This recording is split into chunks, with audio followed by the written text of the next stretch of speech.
Good morning, everybody, and welcome to a very late roast. I am, of course, Sugar Chris, and with me is my host, Mr. Sim, fellow host. Hello. And our guest for today, Mr. Jesse Blaze Snider. What's up, everybody? How's it going? And of course, we've got our chat host, Mr. Solion, who says, "Welcome to the Morning Roast, where we welcome back a lively creator who thematically went from rock to fuck, from cake and good boobies." Chris, Sam, Jesse, Chad. I'm so proud right now. If you type in "fucking" into Kickstarter, we're the first thing that comes up. And I says, "That's right." That's right. For the market. Let's see. Glad to have you back, sir. Yeah, thanks for being back. You definitely kept everybody awake this last time. Well, sometimes that's important when our host is working the night shift, and He's well rested right now. Yeah. I'm sorry, everybody. Well, we interrupted his beauty sleep. We ripped him out of an REM dream. He's like, "No, I was getting some." Sometimes Facebook has to be useful.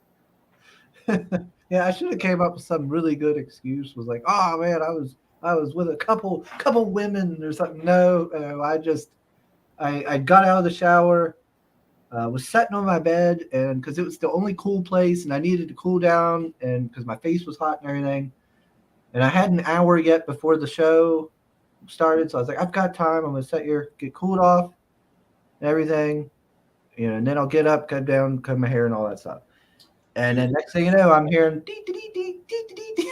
What the hell is that? Like my phone was under my leg. I was like, "Oh, Sam, he never calls me. He called me." And I was like, "Shit. Oh man. But we're here now. I made it. Oh, that's all that matters. I forgot to utilize this microphone because it's probably what my settings are, so I probably sound better now. Let's see. Oh yeah, you sound real. There we go. Now I sound clear and loud and stuff. I forgot I had a microphone that I had to use. Yeah, like a fancy one, yeah. Mm-hmm.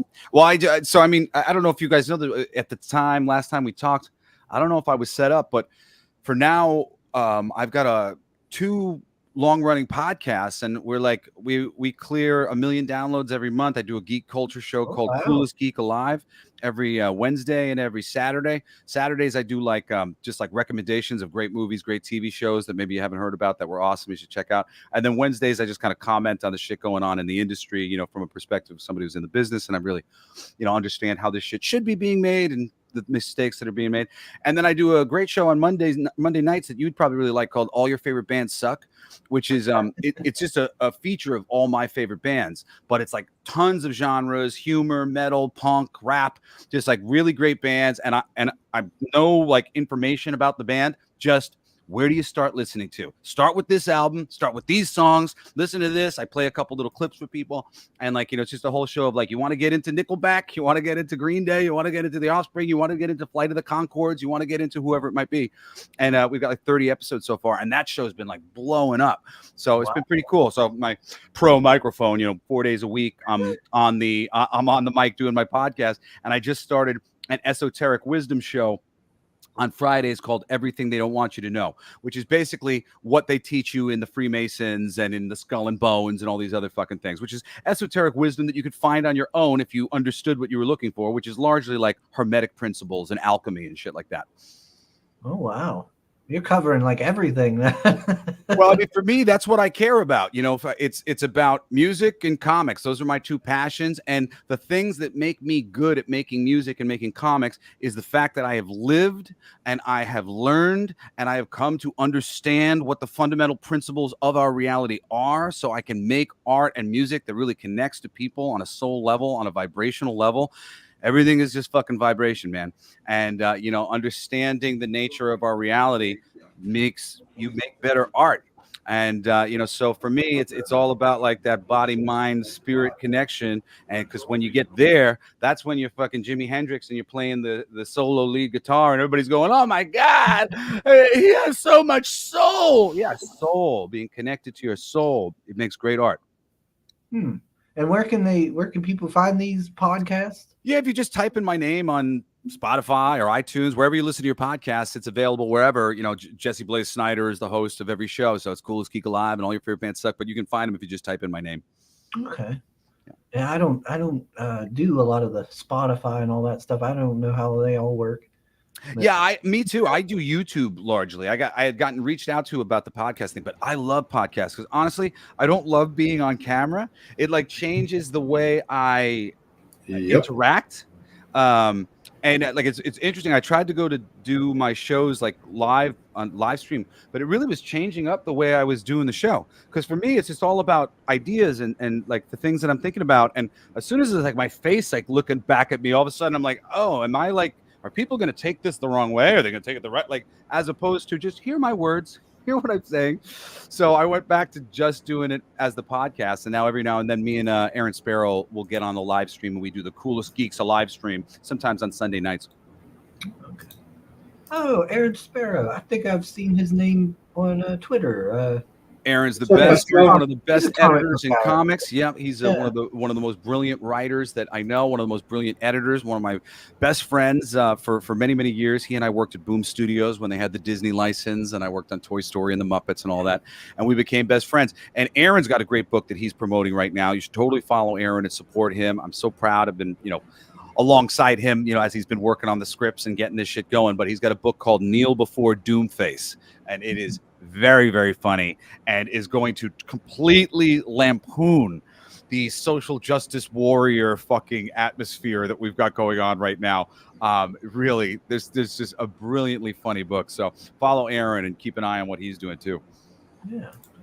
Let me see. Okay, I've missed a ton of chats. Good gosh, and it's all mostly just giving me shit about being late. I see. Let me see. I see Pale Rider was in the chat. He says Jesse Blaze sounds like a porn name. Just saying. Oh yeah, me and Pale were talking about this earlier. I was like, I thought it's supposed to be like the street that you grew up on, and I've got a good one for that. I was 4 Dickens Avenue, so it's like if it's middle name and then street you grew up on, then I'd be Blaze Dickens. That's kind of cool. Blaze Dickens. That would fit perfect there. Oh, there's Katie. Yeah, Katie. Hello. So yeah, there's a lot of messages. I'm not gonna be able to hit all this. There's Jay Ryan. So let me scroll down to when I showed up. So, hi everyone in the chat. What's up, Pasquale? Oh, Pasquale's here. Yep. Hey, there he is. Hey, Pasquale. Good to see you. We got Creators Outlet. I know, I'm late. Let's see. You better read all my comments, Sugar. Too bad. I'm not going through that whole thing. Man, this late thing really is a problem because it's not only late, but then it's later because we got to go over being late. Oh. So now we got to talk about being late. Now we're the subject is we're late. It's just an avalanche. We just feel later and later. Yeah. With a couple of you expect us to believe. I know. I gotta make it somewhat believable in my lies. You know what, Pasquale? He says if we're all lucky, then the whole woke bullshit will prove to be an embarrassing fad, and life will return to normal. What has happened is the most superficial, weak, and insecure members of this group who feel this way have been empowered to open their mouths and take the wheel. And not be questioned. Yeah, the main group, like the quiet majority, doesn't really get on with any of this shit. Mm-hmm. This is a loud, vocal minority, and most of them are in on it in a number of ways. Whether they're working for these companies, they want to work for these companies, they're trying to bang people who work for these companies, they're trying to get become friends with, get in with, partner with, whatever, people who are doing this thing. They're already in the ideological thing. I mean, dude, if you're some Ivy League college graduate and you want to be able to be having dealings with these motherfuckers who have been in the Skull and Bones, and all of these people are organizing these different initiatives that they're doing so that they can take control of our culture from the tippy top using their money and influence over the media, that's what's happening. And just the most weak-mindedest, shitty people are freaking just lashing out at everybody, being really self-righteous because, I'm sorry, they're weak-willed people, and they've been empowered by this silliness. So, I mean, it's really just a matter of time, and it's already happening between they're all getting this special shit just treatment right now. Yes, exactly. It's not about equality. It's about special treatment. Yep. And they will crush anybody for that special treatment. Well, yeah, because they feel weak, so they need the special treatment. Yeah. Oh, poor us. Well, exactly. And it's like, it's so unfortunate, though, because, I'm somebody who really believes in empowering people and lifting people up, and I'm not, I believe in all of us, like I don't believe that any of these people who are saying these things aren't capable of taking control of their life and doing good things.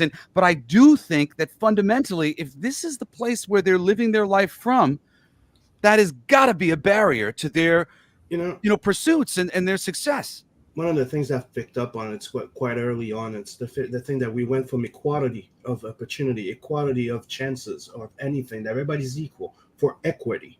And if you know what equity is all about, it has nothing about being equal or good treatment or being chance for everybody. No, it's not. It's the language is very special treatment for the one that certain people think they're weaker. Yeah. So it's very insulting. And it's very demeaning to those people that think that right now they're empowered. In reality, they are not. Well, it's very interesting, too, because they've been empowered and empowered to complain about how they're disempowered. But so it's wait weird a second. That they're supposed to be the minority. Yes, wait a second. Being the minority, but they have to be the majority. Exactly. So the conversation should be going, we're in power now, and we deserve it because we weren't in power yesterday. But that's not the conversation. The conversation is, we're oppressed and we don't have any power. Wait, you're in power right now. Look at all this power that you're wielding. Like, they won't even admit that it's completely changed. And literally, I got dropped by my agency. My brother. It's feminism, dude. Oh, dude, we have been told point blank, sorry, you're white and male, and we're not going to hire you. I mean, like, and I haven't complained about this stuff in the past. Same here, dude. Well, it's happening all over, and it's happened to enough of my friends that now I'll talk about it. Because for me, I'm like, well, they don't want me because I'm white guy. It doesn't mean anything. I wasn't supposed to get that job in the first place. But at the same time, it is blatant racism. It's across the board, and they're fucking patting each other on the back for doing it. And that's the thing that kills me. Kills me. I saw a post today on Facebook, a fan of mine, somebody who knows my music, knows that I have one of the fucking best hearts around. I love people. I want to see a better world, and I talk about it every chance that I can get, and I do things, and I put my fucking money where my mouth is. So this person's been following me long enough to know who I am. And she made some sort of post about what we have to do is we have to love all of these misguided Trump supporters and all these misguided Republicans. We have to love them and all of their hate, but we got to love them. And I come in and I go, all right, dude, centrist here. And I've been observing both sides very, very, very much. And I can tell you that your side of the equation is spouting so much hate and nastiness and suggesting things like removing the free will. That it's out of love. Don't forget that one. Yes, and saying it's out of love. Yes. But worse than that, they are threatening to take away the free will of the people that they disagree with. And as far as I am concerned, that is the most evil thing you can even suggest. Don't you dare tell me what to do with my life if I am not hurting anybody. And that sort of attitude that they have gone into this place where they are so self-righteous that whatever it takes to switch all these assholes to the way that I'm thinking. And the fact that they're still saying this as we are, what is the percentages of how many people are supporting Biden and how many people are supporting Trump? And there are still people on the internet going, hold the line. We are self-righteous and correct. These people are misguided, racists, and phobes. Are you fucking crazy, guys? Just like get off your high horse and please just try to see that other people are human beings. But did you see what happened? Did you see what happened in France? Like Penn was in the lead. Now the liberal won, Macron won, and right now there was a whole bunch of video where they were calling out people, calling everybody racist again. Fuck you, we want more racism. Oh, in France, yeah. Yeah, it's fucking insane. Yeah. Well, and it's happening all over the place. You know, there's a lot of candidates like Trump. And, you know, I'm not the biggest Trump fan in the world, though I've come to like a sort of a neutrality about him. You know, there's a lot of things about him that I don't care for, but I see why people are pulling for him and thinking that he is the right choice. But the reality is that the right choice is whatever we can agree on. You know, so when we're taking this position of like, never Trump, I'll leave the country. Well, dude, man, like if the only answer is your way or else, we're never going to fucking get anywhere. It's when we go, hey, let's try to meet in the middle and solve these problems we can agree on. Like, let's clean our oceans and let's clean the air and, you know, let's fix the infrastructure and let's make it so that the taxes aren't so fucking crazy. And let's make it easier for us to live our lives and let's not go to war and let's find more ways to be diplomatic. Things like that are more important things that everybody can largely agree on. And right now, it's just that everything is just about stuff that is completely polarized and there's major passionate opinions on one side or another side. And that's all we talk about. So, of course, we make no progress. Yeah. It's just insane. Yeah, but it's like the entire spiel they're trying to say that, you know, it's not about the color. It's not about racism. It's about the power that be the one that has the power. Am I right? That's what actually is racism, or what is, patriarchy or stuff like that. Well, who's in power?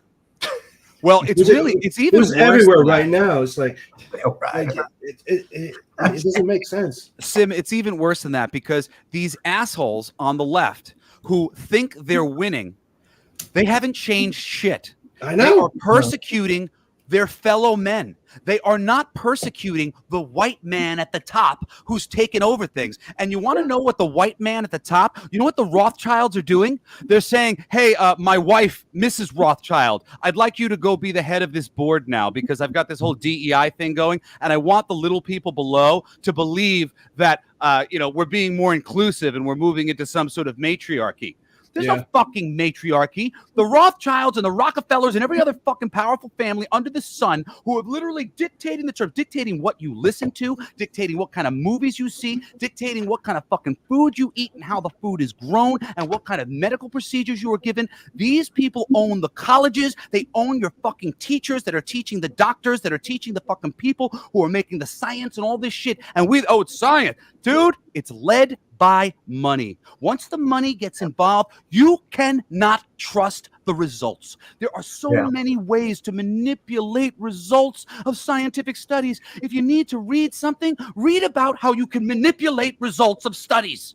Nothing is sacrosanct. Anything they say to you has a fucking agenda behind it. And until you start to think like that, until you start to think that you and I are one and we need to get our shit together so that we can fight this together, we're not going to be able to get out from under their thumbs. No, 'cause, it goes to what they're saying, divide and conquer. Yep. The more people are divided, the more people are it's stupid, but that's what it is. Yeah, I mean, I've seen it here in fucking Canada. It's fucking insane. I love it. His soul had said, the words don't even mean what you think they mean. Yeah, they changed the definition of words. That is like the Princess Bride quote that like applies to everything. I said to somebody said, what did they say? They said charity. And I said, you keep using that word.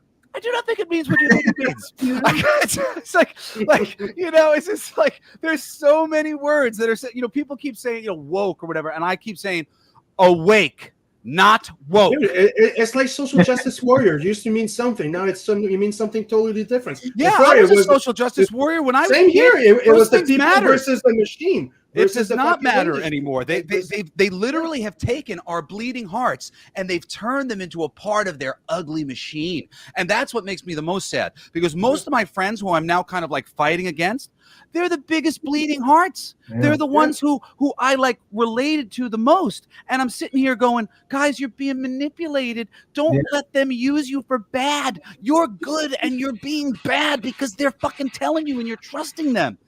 Yeah, it sucks because when this all started, people. What's up, Gabriel Gray? People are good at their nature, and so when people come in and they're like, "Oh, this person is a Nazi," right? Like, everybody around's gonna be like, "What, really? Oh man, that's terrible, right?" You're gonna, because that's a big accusation to make of somebody. Can I say, like, that Nazi thing, whatever? I was going through profiles on bios as I was like reaching out to people who follow me on Twitter, and there were so many people with the letters BLM in their bio. Now, after about, what is it now, 8 years of information coming out about that organization, I think it's pretty safe to say that there should be no more just using the hashtag BLM. This organization is taking the money for themselves. They are only putting eyes on violent action. They're not helping the Black community in any meaningful way. There's a million reasons. But they're not. But they're still supporting them. They haven't taken it out of their bio, which means to me that most people aren't paying attention. Right. So they're superficially going through life like BLM, and then they never change it. And so, like, these narratives don't change. Yeah. Say again, sorry. Yeah, I mean, people live in those echo chambers. They don't, they just listen to like somebody that's just gonna tell them, Yeah, like, but dude, if the race hustle or race grift, or that their life is oppressed, they're so terrible. And BLM did terrible things for the Black community. It destroyed businesses and stuff in their area. Oh yeah, yeah, but dude, most people don't even know about it. That's the didn't thing, make them look good everywhere. Yeah, and it doesn't make them feel good about themselves. Yeah, but it's like this. All the trannies going to schools to read books to kids.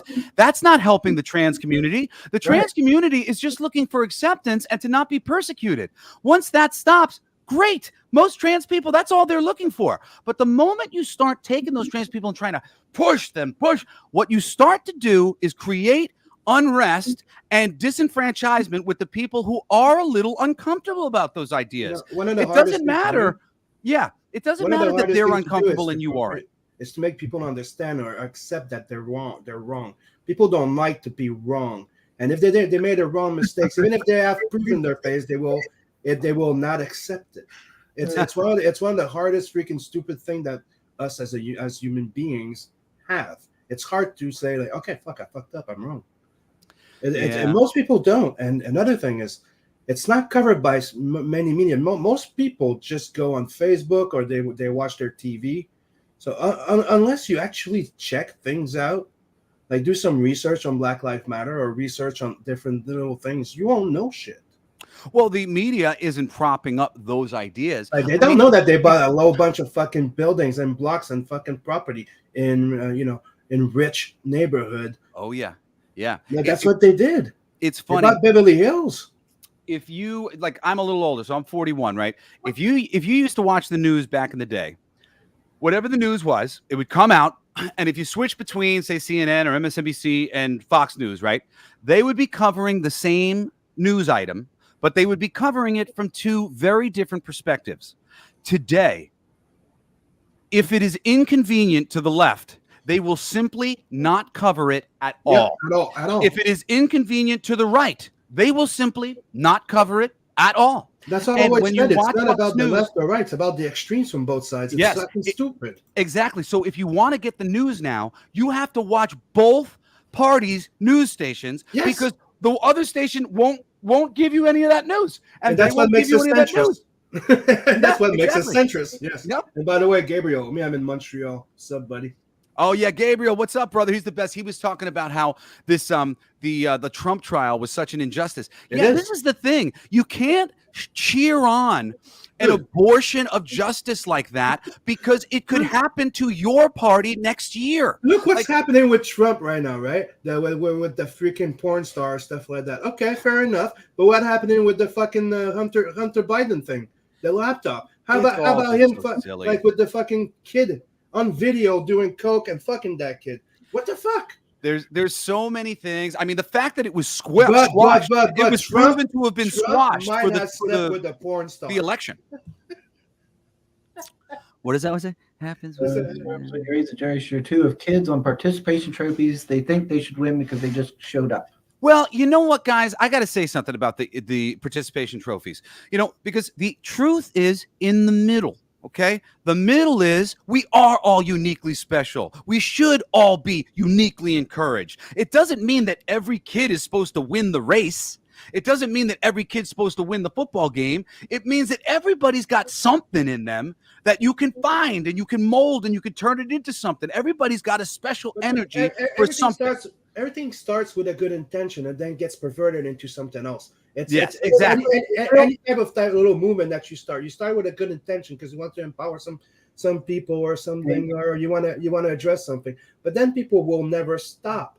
That's when it becomes that they always need something to activate about. Well, and there's an oppressed class, and there's all this stuff that we have to go back on. I mean, right now they're trying to erase the idea that anybody but black people were slaves. Every single race on planet Earth has been enslaved at some point. Yep. The notion that you enjoy a suffering that nobody else can match is fucking stupid and ridiculous. Everybody has. And let's just be frank here. Before anything happened, before people enslaved other people or other races, every fucking race enslaved their own fucking race. Yes. Hello, Jason. He says, "Hey, Jesse, gonna have to continue this later. Headed to work. Looking good, brother." Oh, thank you, Jason. Check out the freaking fucking For Our Future comic, man. Mm-hmm. Gabriel says they kept all the fucking money and bought a 15 million mansion to live in. Yep. What the fuck? Yeah, I seen that. And like, what was it? The leaders of BLM were like big communists or something. Dude, it is insane. It's insane. It's just a tagline, and it's a divisive tagline, and that's why it's fucking lasted as long as it has. There's communists and Muslim. It's Muslim activists. Sorry, it's really freaking crazy what happened. But then after that, they tried to say that there's two different BLM. There's the original BLM and the one that got started by those other people, and it's not the same. And I'm like, fuck off. It'll be totally different this time. If you study like Hermetic principles, one of the universal laws is polarity. The fundamental nature of our reality is that we're vibrating, which is a move from left to right. Vibrating. What's that? It's a swing from here to there, right? Understanding the nature of energy dynamics, you would focus towards the middle and get somebody who is a center right and somebody who is a center left. And then you'd put those two people together, and those would be the people who would debate policies and things like that to bring all of the people more close to center. But because they know that we're polarized and they don't want us to be together, they pick somebody as far to the left as we can, and then as far to the right as we can. And they say, let's put these two in a room together and watch them measure each other's dicks. Mm-hmm. Talk about Gabriel says you can't be communist and live in luxury. No, but the thing is, you can't build luxury by using the disenfranchised. Oh yeah, people that feel disenfranchised. It's that's what it's all about, dude. They will use anything. There's a lot of kids that believe in communism right now, so let's just use that because they hate the patriarchy. It's all, like I've said it before, it all started from the same movement that just never decided to accepted that they needed to stop. Well, it always grows into that. It always ends up being the monster it started to fight. Yeah, we've got to start challenging this and having the conversation the right way so that we can break their narrative. What you have to start saying is go look up Soviet Russia. You will find out that every single partisan political thing going on right now in America happened there 40 years ago. Go look at everything that happened there, and you will see that it is not helping you to be gay and free. It's helping you to be a tool for the fucking powerful rich man so that he can stop the people who are trying to fucking expose the fact that this place is broken.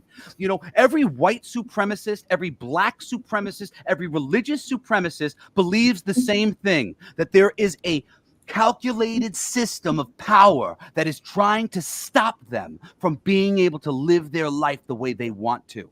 If they would just share notes, they would realize that the Nazis and the black supremacists, they're fighting the same enemy. Yep.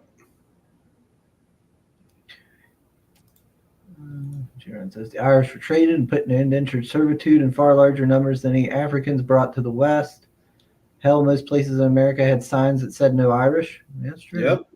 I don't know, Pasquale. I feel like the leftist dicks have been getting bigger and bigger and bigger. Have you seen some of these women? They definitely are packing heat in their pants. I was gonna And I say, mean, and that's the thing too. We from the left, they want the matriarchy, and they're giving us patriarchal women. Masculine women is not a matriarchy.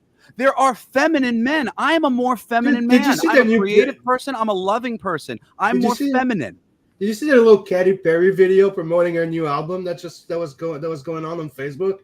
Who? You see her singing a song about, the women are in charge and we're lucky to be part of it, and all the girls around her are like blue collar women, like building builders, right? And as she's saying this, right, you're just lucky to be in it, she gets crushed by a fucking big ankle weight.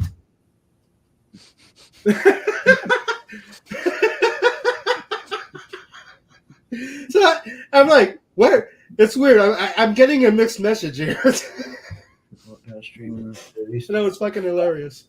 Oh God, yeah, Like Beyonce saying, they rule the world, but then crying about patriarchy, but they rule the world. You know what I mean? Yeah. You know what it is? I think this whole world, like, they want to put us in a box.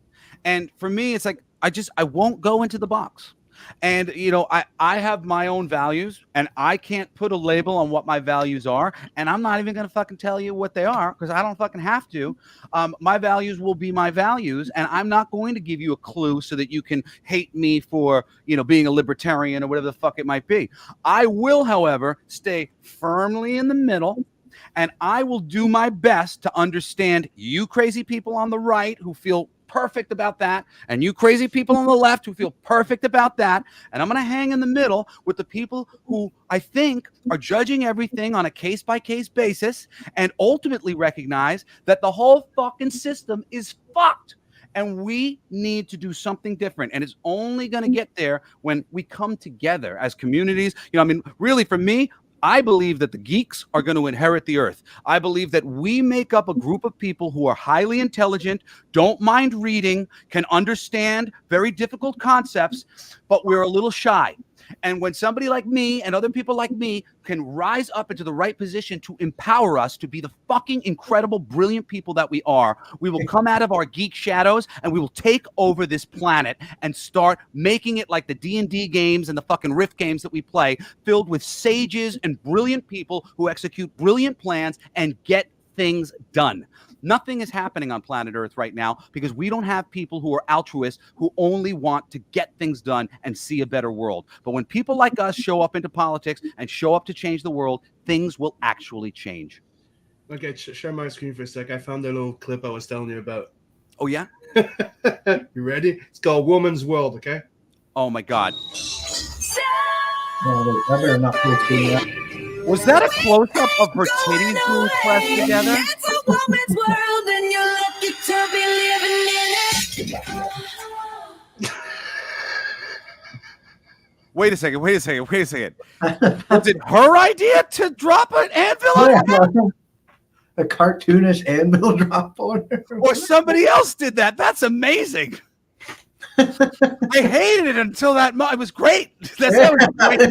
Redeem the whole video. That was amazing. Actually, I got to get you a link because we've got this great video that we made to promote the comic book, and it's on my channel. I'll get you a link to it. We wrote a jingle called "Big Titties," which is the promotional song for the so like this is the commercial that's being like sent around to people, like we're being advertised at the moment. I'll send it in the private chat so we could play it because it's pretty funny. I would love. But you have to admit that was pretty funny. Yeah, no, that was pretty funny. So somebody took the trailer and then they added in the anvil? No, that's the actual one. Wait, so she drops an anvil on her own head? Yes. That's what I'm like. Is she making a stand or something? Like at first I'm like, is she like she's going full Beyonce, right? And then I'm like, is she taking a stand about something here? Like this is what happens when No, that's the actual clip. Are cool, Johnny. That's me. Yeah, I see all these posts about how tits are cool. I'm like, you need to show them you need to show them. Let me see here. Yeah, no, it's all about keeping us divided. And honestly, it just like I'm saying, and it's really like this is my best advice to everybody out there who is awake to the fact that they're trying to keep us divided. And you just have to keep the conversation there. You know, you just have to go to your friends. Look, dudes, you know, I believe that there is a concerted effort to keep us fighting. And I mean, there's a reason why that quote, give them cake and circuses, exists from Roman times. And I don't know if you've looked around lately, but holy shit, And when everything is a circus. and when you're discussing your point or stuff like that with those type of people, right? I'm reminded of one thing my grandma always told me: don't argue with stupid, because they will bring you down to their level and beat you with experience. Yeah. No, you don't get pissed. Yeah. You don't get pissed. See it as if you're arguing with a kid that's just trying to get you pissed. Because as soon as you get pissed, they win their points in their opinion. Yeah, it's the truth. And for the people watching you, so always remember: don't argue with stupid. They'll bring you down to their level and beat you with experience. Michael Zinn, who's in the chat, he actually helped us. He edited this video. Big titties. All right, let's play it. Let's see those big titties. Nobody doesn't like big titties. Big titties. Men and women alike love big titties. Boys, girls, and babies love big titties. Just admit that I'm right. You love big titties. Who doesn't? You love big titties. Love big titties. I love big titties. I love big titties. I love big titties. We want you for our future. Sign up for notifications now on Kickstarter. You love big titties. Only from Blacklight District Studios. Yes. So Pasquale said the mere existence of our people. Oh no, wait. He said something about proof of our people is proof that titties still attract breeding males. So in our book, there are no breeding males, and that is the whole premise of the book. 1,000 years ago, the men and the women split apart. And now the women's cloning machines have broken, and they have to go back out into the wilderness to locate the men folk who, still presumably have some sperm trapped in their testicles, but haven't seen a woman in 1,000 years. The men have no interest in the women. The women have only a fleeting passing interest in the men, in that they have the sperm that they need to keep the human race going. So it's basically a Roadrunner cartoon with the men being the Roadrunners. No matter how hard these women try, they're never going to be able to get that sperm sample. So it's a bit like Hell Comes from Frogtown. Yeah, it's a cautionary tale. If men and women don't figure it out right now, things might be really difficult 1,000 years from now. Oh yeah, like we're having issues with It's just 100. Oh wait, yeah, because what is it? Our birth rates are at a Dude, they're finding microplastics inside our sperm. This is the result they wanted. They have been fucking sterilizing people all over the planet. Freaking Bill Gates and shit. They will go over to a country to freaking give them some vaccines, and a whole bunch of thousands of people will do a class action lawsuit saying that they got sterilized on purpose by the Americans who came over to test this shit. And if I remember right, I think it was in Africa where he brought back Ebola. Oh, dude, it was fucking insane. If people are not paying attention to what we have been doing abroad, you will have no idea what to think might be bad here, because you haven't seen that they already did this abroad. It was very, very bad, and now they brought it over here, and they're going to do it to us too. We are just guinea pigs for their stupid experimentation, so that they could just keep profiting, keep themselves in power, and freaking just terraform the world that they would like to live in. And the laws and the rules preventing globalism from coming to the West has been what's been protecting us from all this fucking stupid shit. And that's what they're trying to tear down. Yeah. As with everything, like there's just like balance of it. Like, Pasquale says they're talking about nudity. Nudity is nudity. Nudity doesn't hurt anybody. Exactly. Nudity's okay, but it's nudity being pushed in your face. It's nudity being pushed to conservative Christians. It's it being forced on people that they can't handle it. I can handle nudity. I don't think nudity is a big deal. If it's not sexual nudity, that's okay. The human body is okay. I don't want to teach my children to be afraid of nudity, to be afraid of their skin, to be afraid of their bodies. That's crazy. But it keeps getting taken way too far. And this is kind of the thing that I hate. Yeah, but that's the thing. It's not about nudity, dude, anymore. That's the thing, is that they were all anti, like, do not over sexualize women, do not sexualize this, do not sexualize this. They were talking about sexiness, right? But every fucking thing they're doing and throwing in everybody's face. But they want to over sexualize gay sex. It's about sex. No, yeah, everything's about sex. Even kids, the sex. Acolyte, the new children's episode. Sex. Like they have the friggin' young Jedi chick is looking at his dick. Yep. What the hell? Everything is about sex. That wasn't necessary. She's literally looking at the nude bad guy's dick.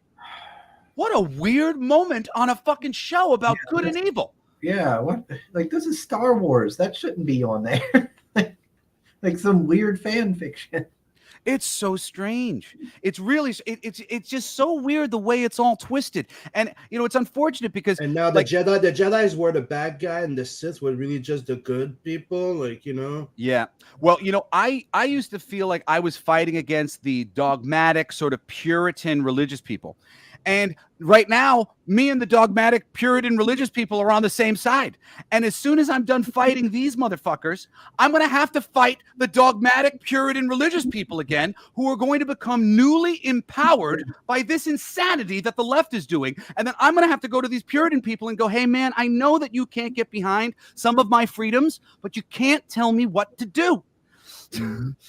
It's very simple. It's like, what is that? A quote or a meme quote or something I see of one of the, what was it? I think Sex Pistols talking about how it's like, you know, back then they were fighting, you know, the Christian conservatives, and now it's like it's punk to be conservative or something. Yeah. It is punk to be conservative. But dude, it's like before it was it was like, you know, I'm not gonna say liberals because it's not leftist, but the classic liberals from back in the days, they were the one fighting for freedom of speech again. They were the one fighting for this anti-corporation. Yep. They were the ones like out there speaking their mind against a lot of stupid shit. And that got turned into the fucking evil that they started to fight. Yeah, it's fucking insane. Yeah, there's a classic quote from extremism. One of the members of the it's about extremism. It's not about left or right at this point. Yeah, there's this amazing quote from one of the members of the Sex Pistols. I saved it on my computer somewhere. I'm trying to find it. But he basically said something to the effect of, you know, never in a million years did I think that things in society would change so much that the punks would become the conservatives and fighting against the whiny twats on the left side. You know, like it's crazy that when we were young, it was the other way around. Yeah, if you're a punk and you're a fucking Democrat, you're not a punk. Sorry. You know, I'm not a Republican, but I'm not a fucking Democrat, man. Fuck them trying to impose any of their will on anybody. I will fight for you. I don't care if I disagree with you. If it is your will to do something or think something, I will fucking fight for you until I am dead. Let's see. Bill Gates has our best interests at heart, guys. Come on. Oh, man, the Bill Gates thing is so funny because anybody who's been paying attention, like I'm a big Steve Jobs fan. If you read Steve Jobs' book back in the day, then you would know that Bill Gates is perhaps one of the most evil motherfuckers on planet Earth. Yeah, I agree 100%. Like, I mean, he is bad news. Mm-hmm. It's crazy, the idea that like he's a philanthropist and he's come to save us. Oh my God! Read some stories about that guy. He is very selfish. Let's see. They got hurricanes going on up there in Canada, Sam. Are there? Yep. Gabriel says a hurricane tail has arrived in Brantford, Ontario. I got a notification yesterday that I was heading our way. We don't get tornadoes, but we get hurricanes. Does that make sense? Oh, okay. Well, hopefully, and we rarely get the fucking tornadoes, except in the plains maybe. But it comes here to die mostly. But we get really strong hurricanes. All right. Well, yeah. Hopefully you're okay over there, Gabriel. Yeah.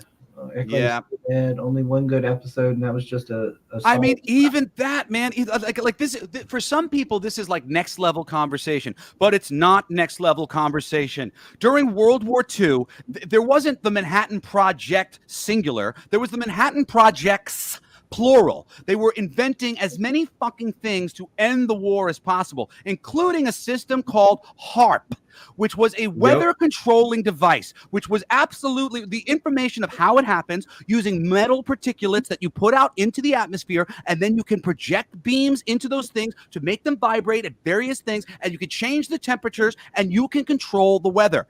They claim this system was never turned on, even though it's been proven multiple times that the various areas where this thing is set up, it is turned on. It fucking is turned on, and they have been using it as a warfare tactic for little third world nations for decades. There's documentaries about it where they're floating the boat right next to it. You can hear the fucking thing. There is so much information on on what they've been doing. And if you go outside right now and you take a dirt sample and you bring it inside and you put it underneath the microscope, you will find aluminum particulates that are separated from themselves. They're just by themselves. That doesn't happen in nature. Aluminum has to be refined. If you can go outside and you find little pieces of atmosphere in a little piece of aluminum in any pieces of freaking dirt that you grab, you are living in a world where they are raining aluminum down upon you. And aluminum is bad for our brains, man. Oh, yeah, gotta dumb us down, make us easier to control. Exactly. But there's no chemtrails. What sort of unnatural cloud formation is that shit? And then and then they say there is some stuff that they put in those. And like, yes, they finally have admitted to it recently. Yeah. And I said, well, when do I get my apology? We are a fucking experiment, and they do things. They freaking get forgiveness instead of permission. And people have such short memories. They don't even need to get our fucking permission because we're distracted by whatever the thing is. So easy to fucking distract us. It is just very aggravating. Hey, Woodrow. He says, oh, snap, the show hasn't popped up on my main page in a while. What's up, Chad? Yeah, how's it going, What's Woodrow? up, Woodrow? Ain't seen you in a while.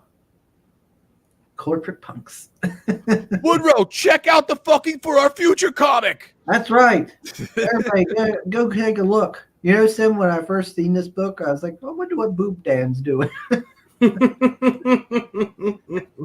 was like, this seems like something he should be a part of. So our powers is that she can grow her tits. Yep. So the nudity in the book isn't actually real nudity. It's a power armor.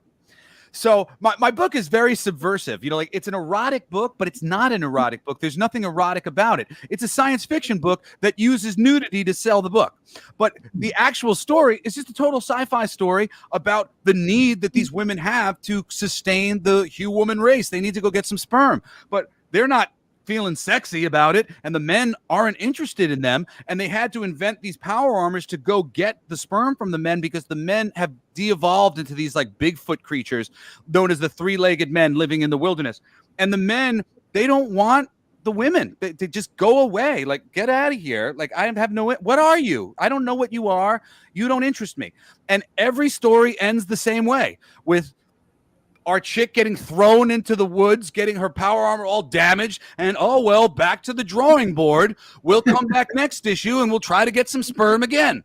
But it's not gonna happen. You're never gonna get this. You're never gonna get this. No means no. No means no, exactly. So it really is just a matter of like, men want women and women don't like it. Well, imagine the shoe was on the other foot. What if all of a sudden there was a need from the women for the men, but the men weren't interested? Well, that's what might happen if you reject us, and we have to get over that.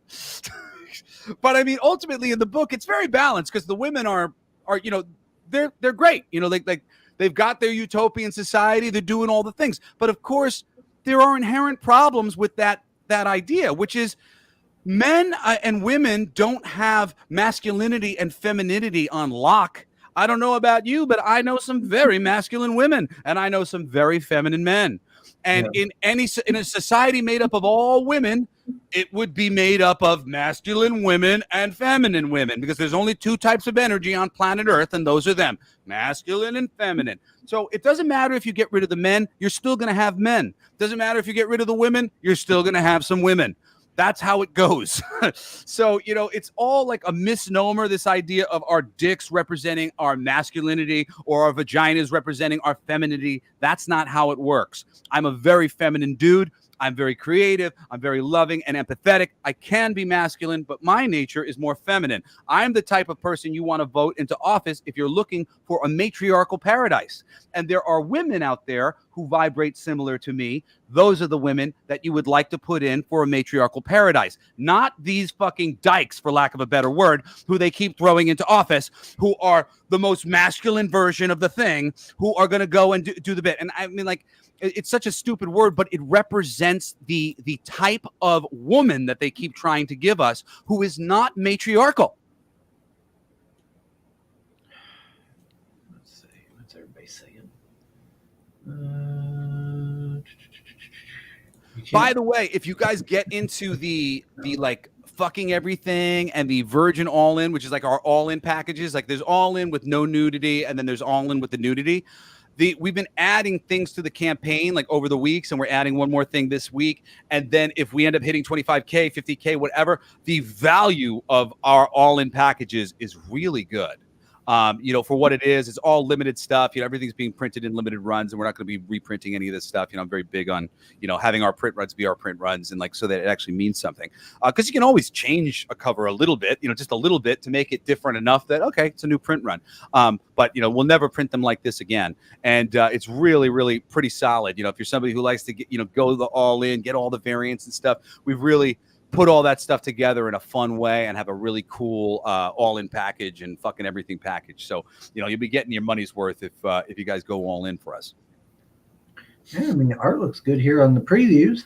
Yes, thank you very much. My artist, Dizzy Arnold, is a Marvel artist in disguise.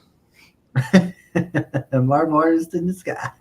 Well, it's a titty book, so he couldn't put his name on it. Oh, well, that makes sense. There's a lot of folks who've done that over the past, right? Where artists have came in and used like a pseudonym to draw, a little bit more spicier books or whatnot. Yes, exactly. Yeah, it's funny. Somebody says two genders, you say, and it's not even really two genders so much as there's two sexual parts. There's the penis and the vagina, and then there's two energies that are gender. And this is classic Hermeticism. Go read the principles of Hermeticism. There's the two energies, polarized energies, right? We live in a polarized world. So that means swinging to one to the other. So there's masculine, feminine, two energies, but they exist within both of us. So, I mean, all this whole thing about all these different ways of looking at our sexuality, dude, there is an infinite number of ways of looking at our sexuality. It is stupid to start naming them. It will never end. It's an erotic book that's not an erotic book. What? Yeah. Yeah. It's sold as an erotic book, but there's nothing lecherous. There's no desire in the book. And without desire, it's not really erotic. Yeah, no real hardcore scenes or anything like that. No, I mean, well, there is, like, in theory, there's like a hardcore scene. There's one scene that is her being shown what the power armor is supposed to do to collect the sperm samples, and you see her pressed up against the front of the power armor, like, oh my God, this is disgusting. Nobody wants to do this. And you see this ridiculous, mock-up of this man character who is they're imagining what a man is, but that man isn't like that anymore, and that man is never going to be interested in that, and that you're never going to get to that thing because there is no desire for it.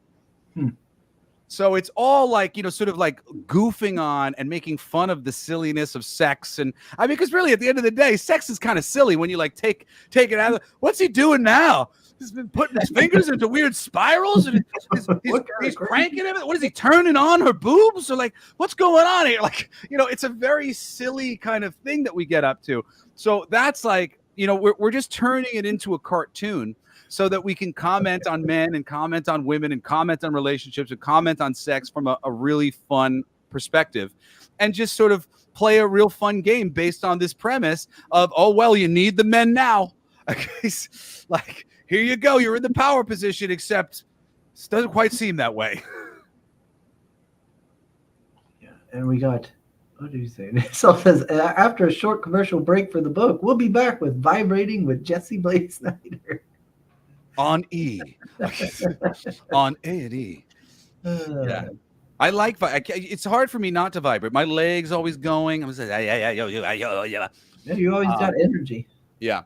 Well, you know, it's funny. There was a period of time for like 10 years where I really came to the conclusion that I was too much for most people, and that people were telling me, and I seemed to be bothering them. And like, I didn't want to bother anybody. So like, I got really kind of quiet and like pulled in my arms and kind of stopped being myself for 10 years. And I literally was, not that I ever would have killed myself, but I felt suicidal. I did not want to be here.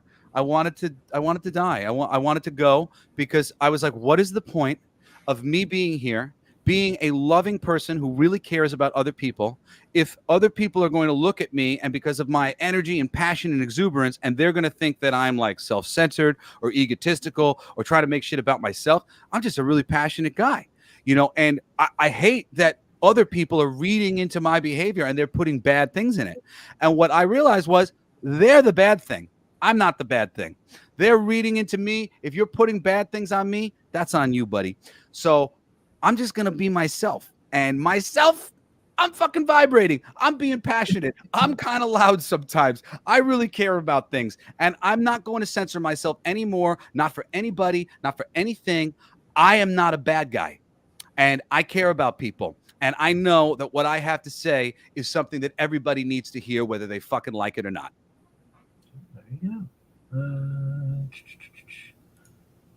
So it says you're a great fit for this show. Thanks, brother. Let's see. Woodrow says, I've seen this shared by Vaughn. I want to check it out. Yeah, well, you should. Well, and I see that you know, like, I'm enjoying the conversation in the stream. I'm gonna see if I can pull this up for you guys. I got another link that I can share. So the previous comic that we did already, that we have a little bit of overprint on, was called King of Kings, and it's religious figures in a battle of the bands to determine the reigning religious ideology. That's why Jesus is named the King of Kings, because he's won the competition. So he's the King of Kings. So it's a blasphemous comedy, kind of like along the lines of Life of Brian, which was very much my inspiration for, you know, how I approached it and like our art style and everything else. And we have it up. There's, you know, a few of the variants and shit are available on our website right now, and it's King of Kings #1, and there is a pre-order for Blacklight District 6 issues, a reprint of it. Blacklight District 6 issues is a music comic book that I put out like 8 years ago now. Image Comics published it for us. And it was, you can, if you look it up, it was released to a complete acclaim. There's not a single negative word about this book online. Jason Pearson drew one of the comics. Phil Hester drew another one of the comics with old school colors by Eric Larson and old school lettering by Chris Iliopoulos. We got J.K. Woodward. We got Chris Burnham. Like, it's really an amazing group. And I made these 6 songs, and then these 6 songs have these comics that are basically lyric music videos, but in comic book form. And it came out as one volume. So we're doing a little pre-order for that as well on the site. But these are 2 of the first things that my company Blacklight District Studios made. You know, our first Kickstarter, and then our first comic release besides Mythic Legions. With, if you're a toy guy, 4 Horsemen Studios, they've got a great fantasy line of action figures called Mythic Legions. Well, my company produced a comic book based on the Mythic Legions line, which was written by Greg Weisman. We had Marcello Ferreira drawing the book. beautiful book that we produced for them. I lost a shitload of money on that book, making it for them, making it really great and beautiful for them, because they didn't really have that many customers at the time who were looking to buy the comic, and not enough customers in general, to sort of advertise it to. But we're going to reprint that, and we're going to keep working with them. And my company, we're going to be doing licensing in the near future. There's a lot more to come. And I mean, really, I'm not going to be happy until that friggin' number right there says $100,000. When that says $100,000, I will be happy. And this isn't like $100,000 and Jesse's laughing all the way to the bank. It's $100,000, and then I can do what I love for the rest of my fucking life. I just need a little bit of a head start so that I can put the money into these projects ahead of time, so that I can afford to do it. I've got 4 kids. I'm an adult. I need to make sure that they are fed. But I am better at making this shit than 90% of the people trying to do it. And if you give me the opportunity to entertain you, I promise you, I will every single time. I dare you to go find any comic book I've written, listen to any song I've ever released. They are all good. All of them.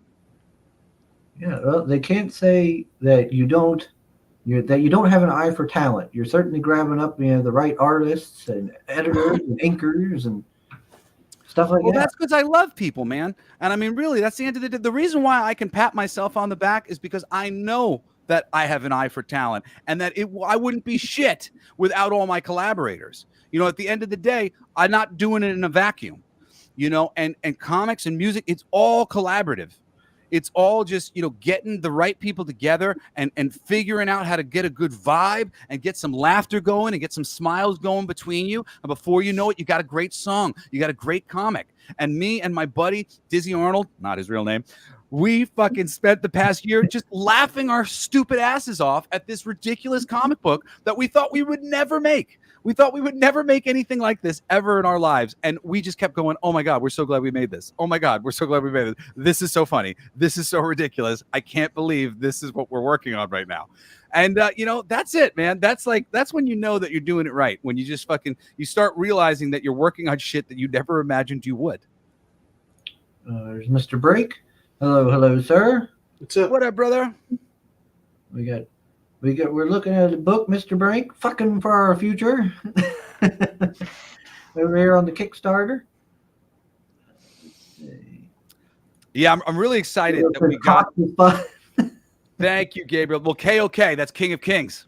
Yeah. So the King of Kings is really a great book. Like I said, if you like Brian, Life of Brian, absurdist comedy, really intelligent comedy. If you're a person who is a fan of religion as a subject,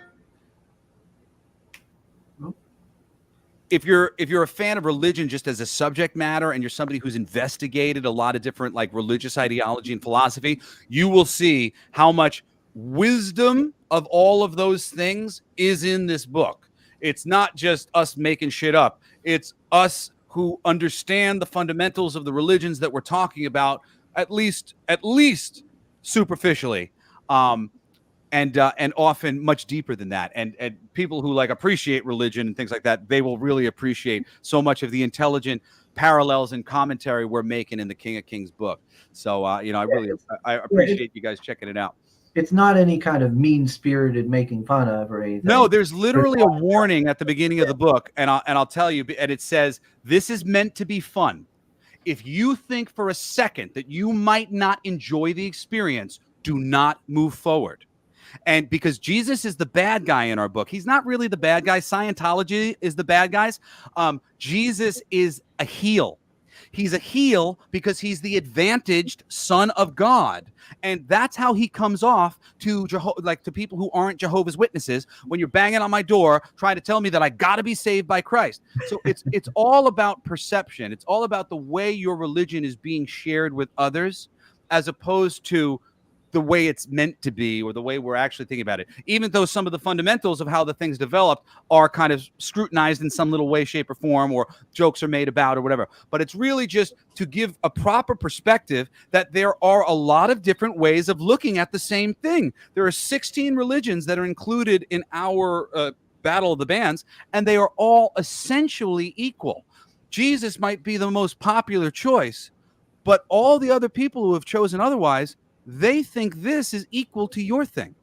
So that's the big thing. You know, I feel like ultimately I wrote it for people who are opening their mind from dogmatic behavior that like, look, man, there's a lot of ideas about this, and I would be better off not demonizing the Buddha, but like finding the parallels and the common ground with Jesus and the Buddha, and finding common ground with the people who are worshiping the Buddha, instead of trying to make this guy feel like he's fundamentally wrong in his pursuit of philosophy because of where he was born and what he was turned on to as a child.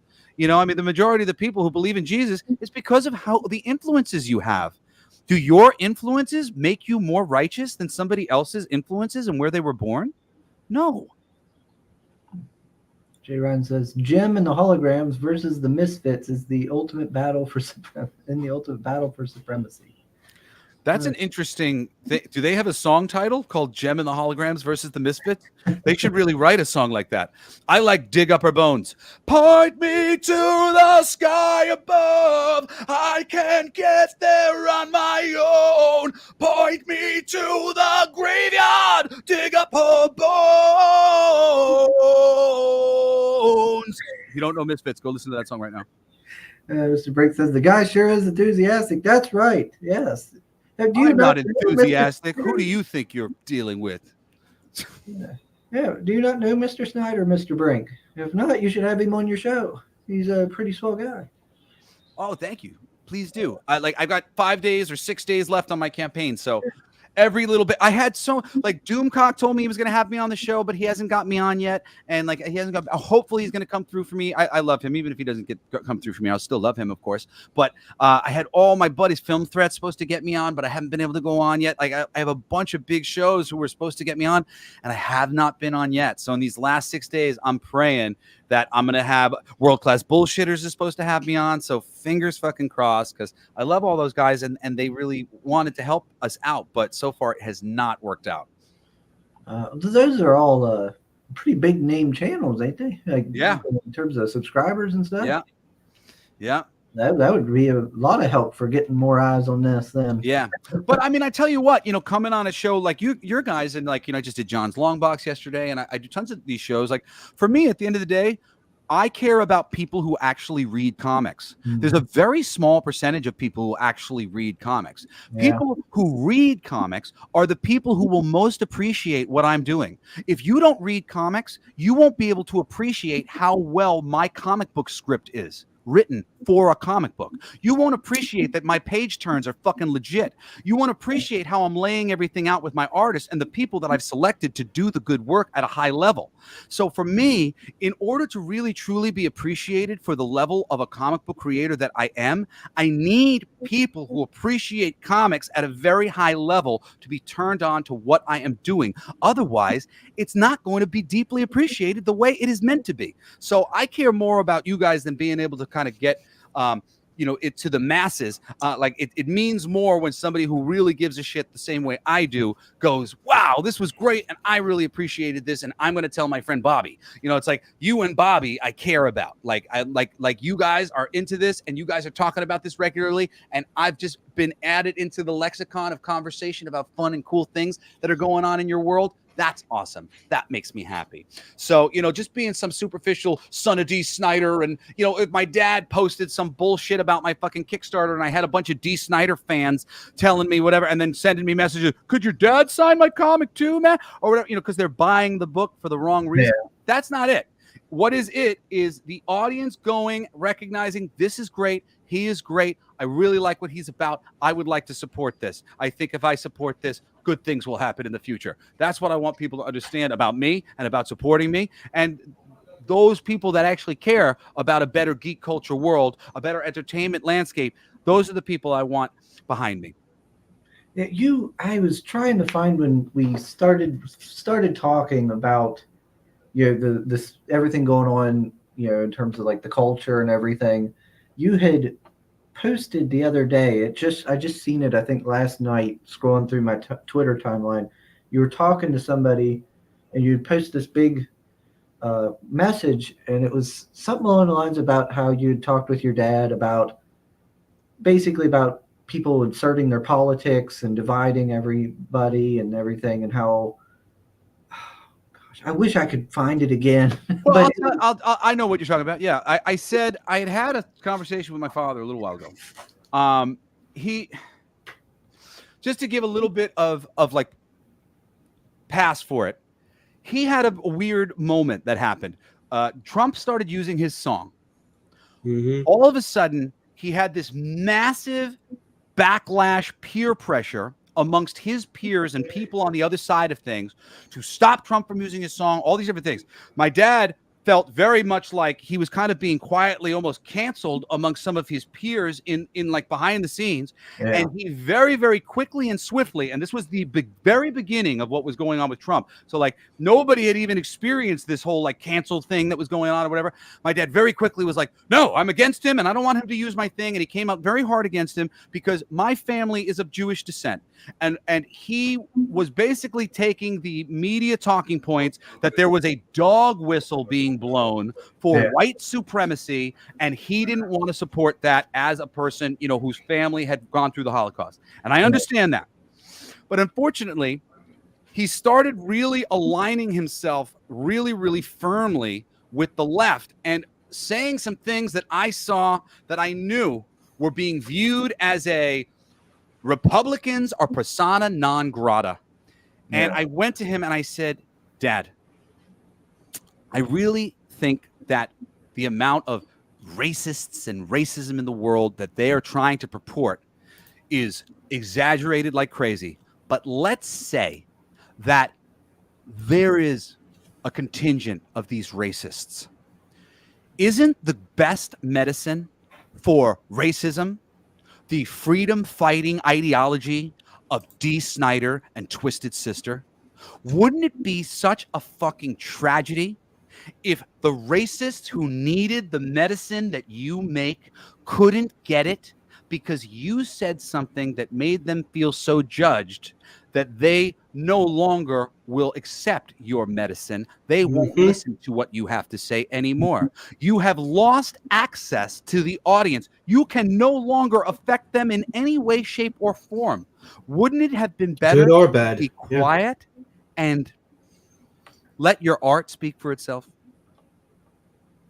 Yeah, that's I think that's the part that bothers me so much is the artists and everything coming out saying all this stuff, this polarizing stuff, or coming down and saying, no, I don't want you around, because all it's doing is, you know, it's kind of causing people to go to those extremes in a way.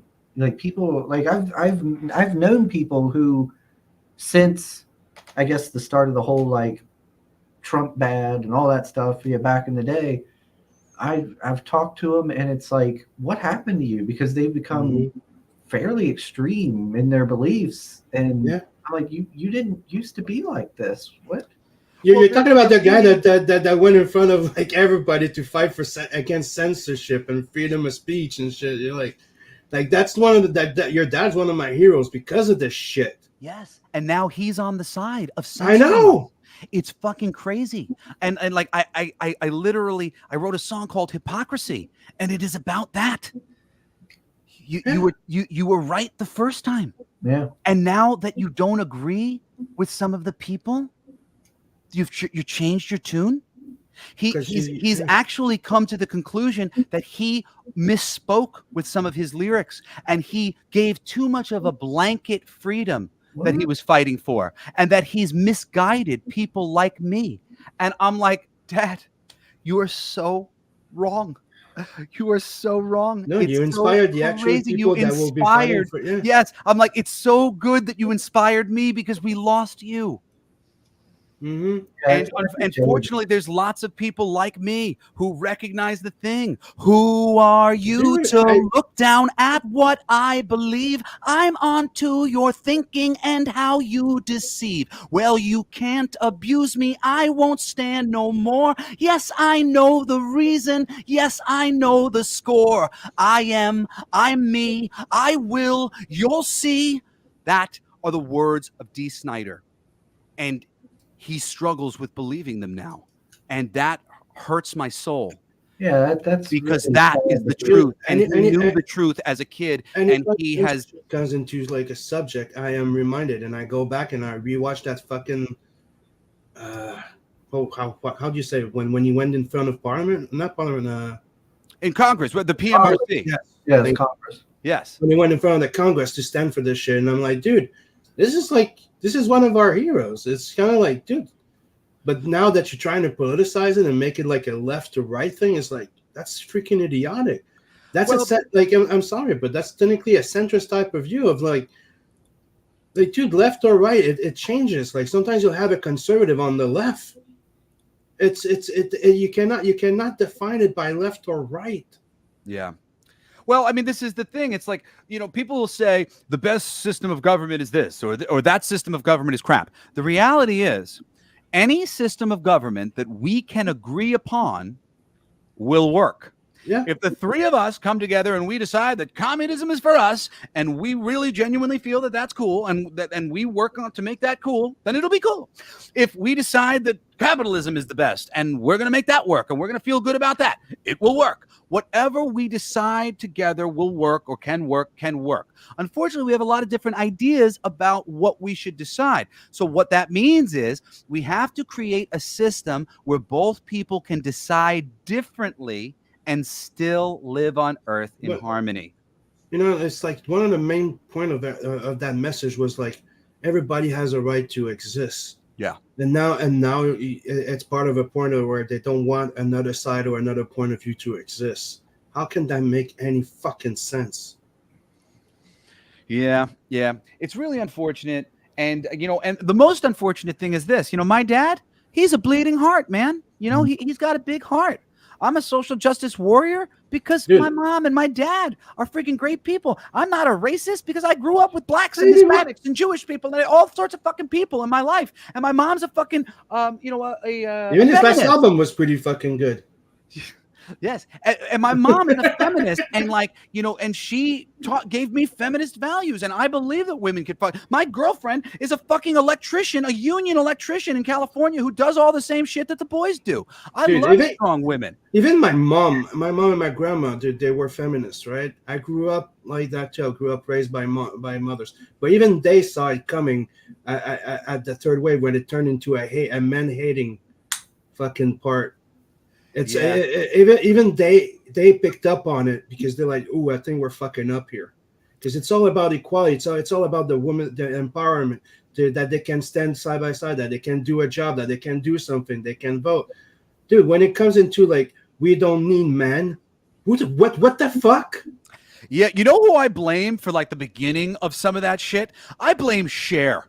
She has said some of the most fucking Madonna too. Let's just be frank here. Well, Cher is earlier. Madonna's ripping Cher off. Cher was on fucking like these freshly colored TV shows during the day going, what do we need men for? And things like that. Just completely glib anti-men kind of statements that she meant wholeheartedly, because at the time there was none of that sentiment. But now when you look back at some of her freaking interviews, you go, oh man, like at the time you could kind of understand her because she was leading a charge. But from the perspective of now, you're like, oh man, this is like the beginning of people very confidently going, men are useless and stupid, and actually like, feeling righteous about that shit. Mm-hmm. I mean, it's the most aggravating thing to me. If you're a married man in our society over the past 20 years, there is something that happened, what I like to call the everybody loves Raymond effect, where every wife in America became empowered as Patricia Heaton, somebody who was going to make their husband feel stupid, ineffectual, make them at odds with their family in every fucking way that they could, because they didn't have to put themselves in any cooperation to make their husband's life any easier, because they had no appreciation for the fact that their husband was slaving himself away to provide for his family. Everybody Loves Raymond is literally what most households have become in America. And let me tell you something. If you're living in a house where you are constantly detracting from your man, you are literally preventing him from getting a promotion. You are preventing him from getting a raise. You are preventing your relationship from being better and happier and more fucking joyful. You are preventing your children from learning how to be strong and cool and capable and fucking awesome because you're dragging your husband down. It is the worst situation ever. It is the division inside the household. And the women don't know that they are literally making themselves less powerful. And if they simply supported their husbands, they would make themselves more powerful and more visible. And all the things that they want and that they're trying to get by being victims and making their husbands out to be some terrible friggin' idiot who doesn't remember to put the toilet seat down. Oh my fucking God. Seriously, we're talking about the fucking toilet seats? That's not an important part of your relationship. Yeah. If you're focused on that shit, you're an idiot.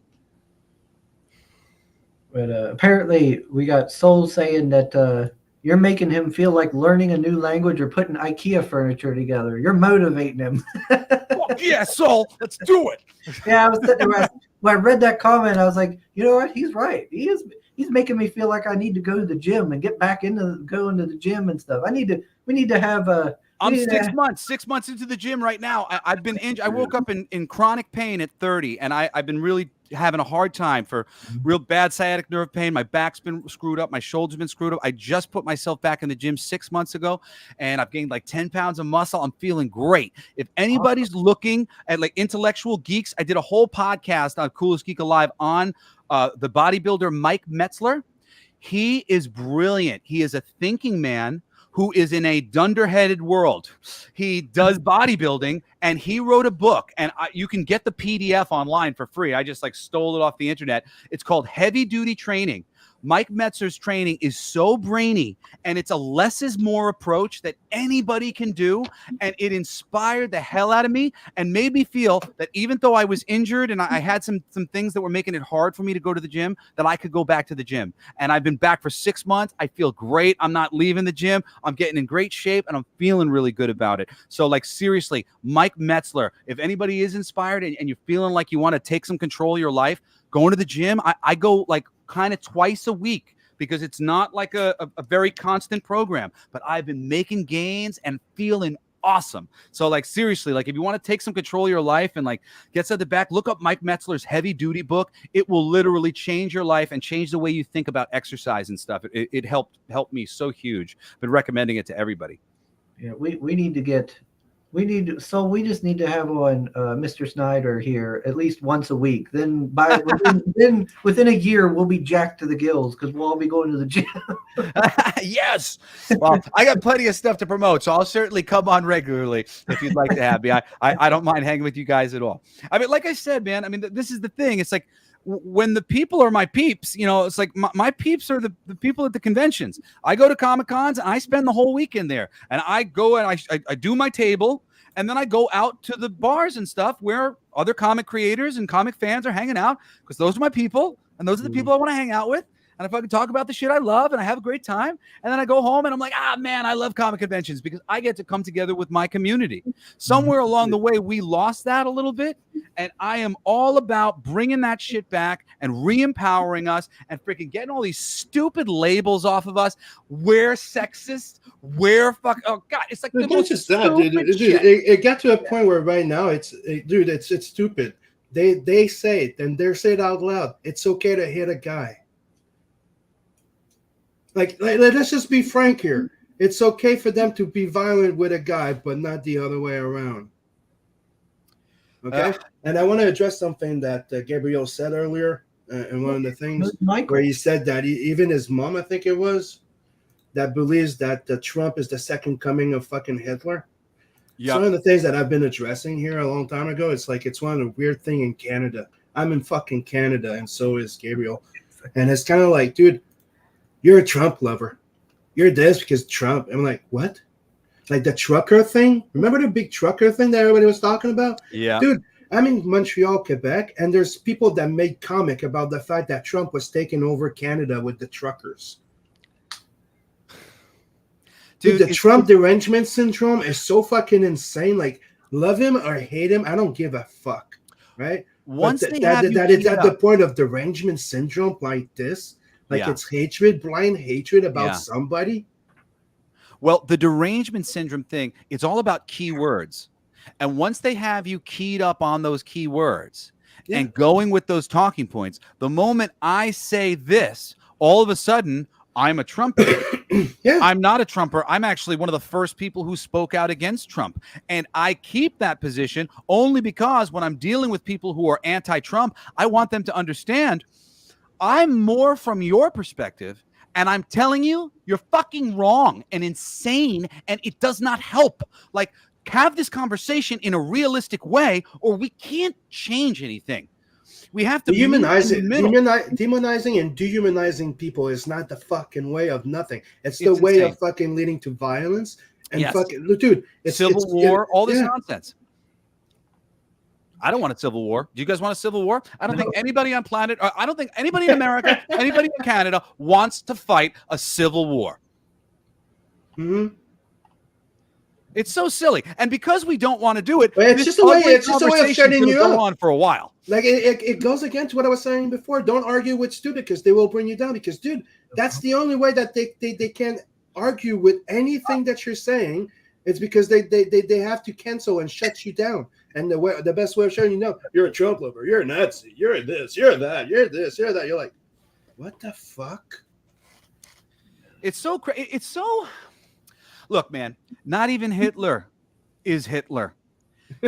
Our history is written by the fucking people who win the wars. And the people who win the wars like to justify their actions as strongly as possible. Every death toll is exaggerated. Every evil person is exaggerated. Every single thing in your history that they want you to believe is exaggerated. There's still people believing that Napoleon was a midget. Yeah, and Hitler, they did that to fuck with Napoleon. And Hitler was a vegan. So, like, I mean, Hitler, he did plenty of terrible things. But on the same time, nobody is as black as they are painted. You know, he was also somebody who very much seemed convinced of a couple different things. That he was being persecuted by a silent, invisible hand that was trying to stop Germany and had already done it successfully during World War I. So you could say that Hitler was a crazed person who had been brought to the edge of his sanity because of the powers that be on planet Earth fucking with him. And the powers that be on planet Earth funded his side of the war and funded the other side of the war, and they didn't get persecuted for the evil crimes they committed afterwards. So who won the war? The good guys won because the money that was supporting both sides also won? No. The money. The bad guys always win. And if you know anything about history, Stalin killed a whole bunch of way more people. Oh my God. Well, and look at right now, like China just put out some numbers about their thing. And the quote was more people than in the Holocaust died in this thing or whatever. And I immediately think, can I trust that? Because at the end of the day, this is a press release for China trying to say, hey, look what we did. We lost a lot of people too. The moment it becomes a dick measuring contest about, oh, well, we had suffering and they had, well, let's go look at those numbers again. I think it was even worse than that. Like, guys, we need to stop comparing our suffering. We need to start living in the right now and making the changes right now that will prevent future turmoil like this from propping up. You know, maybe they could just focus on putting end to fucking child labor first. I don't know. I'm a bit behind on the chat, but I agree with Jay Reinier. He says, casting people out leads to them festering in darkness. Sunlight is the best disinfectant. Let people speak freely so they can hear other opinions and learn from others out. This is the only way of growth, dude. Is you don't learn. You can't teach anything to anybody if you just fucking shut them down in darkness. And if somebody's worldview is wrong, well, it'll come out. Like the only racist people can change their own fucking mind just by having a conversation. Let them speak their mind, question their fucking reality, and they can have a fucking epiphany. Like, what the fuck? And it's all perspective. If you go back to the Old Testament is completely coded. The Old Testament is about two Sumerian brothers named Enlil and Enki. The guy who they claim is God in that book isn't God, it's Enlil. And the guy who they call Lucifer is not Lucifer, it's Enki. Enki is trying to educate humans, but Enlil doesn't want that. So in the Old Testament, Enki, meaning Lucifer, is demonized for being the light bearer, the man who is shining light upon things. He is educating people. But this God doesn't believe that the humans should be educated. So he is going, that guy's a bad guy and it's a bad thing. They are all fallen angels. Enlil, and Enki are both fallen angels. They are not, none of them are good guys coming from a good perch. They're all bad guys who fell, and now they are trying to get out of hell just like we're trying to get out of hell. This is a vibratory reality that we live in. It's all a mind, and the perspective that you frame things in makes everything. That's why some of my fucking best friend's grandmother grew up denying the Holocaust and saying Hitler wasn't such a bad guy. And it's not necessarily true that her perspective is true, but that perspective exists as well. And we can't just murder all the Nazis. We have to learn to fucking meet in the middle and go, hey guys, we understand that there's been confusion in the past about who was the enemy and what was what, but now we know that we're all one. And we don't want war, and we don't want suffering, and I don't want my children to have to die fighting your children. So what else can we figure out besides this stupid game we've been playing? J. Ryan says he's taking a shot every time you sing. Hallelujah! Hallelujah! Hallelujah! Hallelujah! Hallelujah! Old J. Ryan's gonna be drunk off his ass. We're gonna get you wasted. I'm gonna get you so drunk, you ain't gonna believe how drunk you are.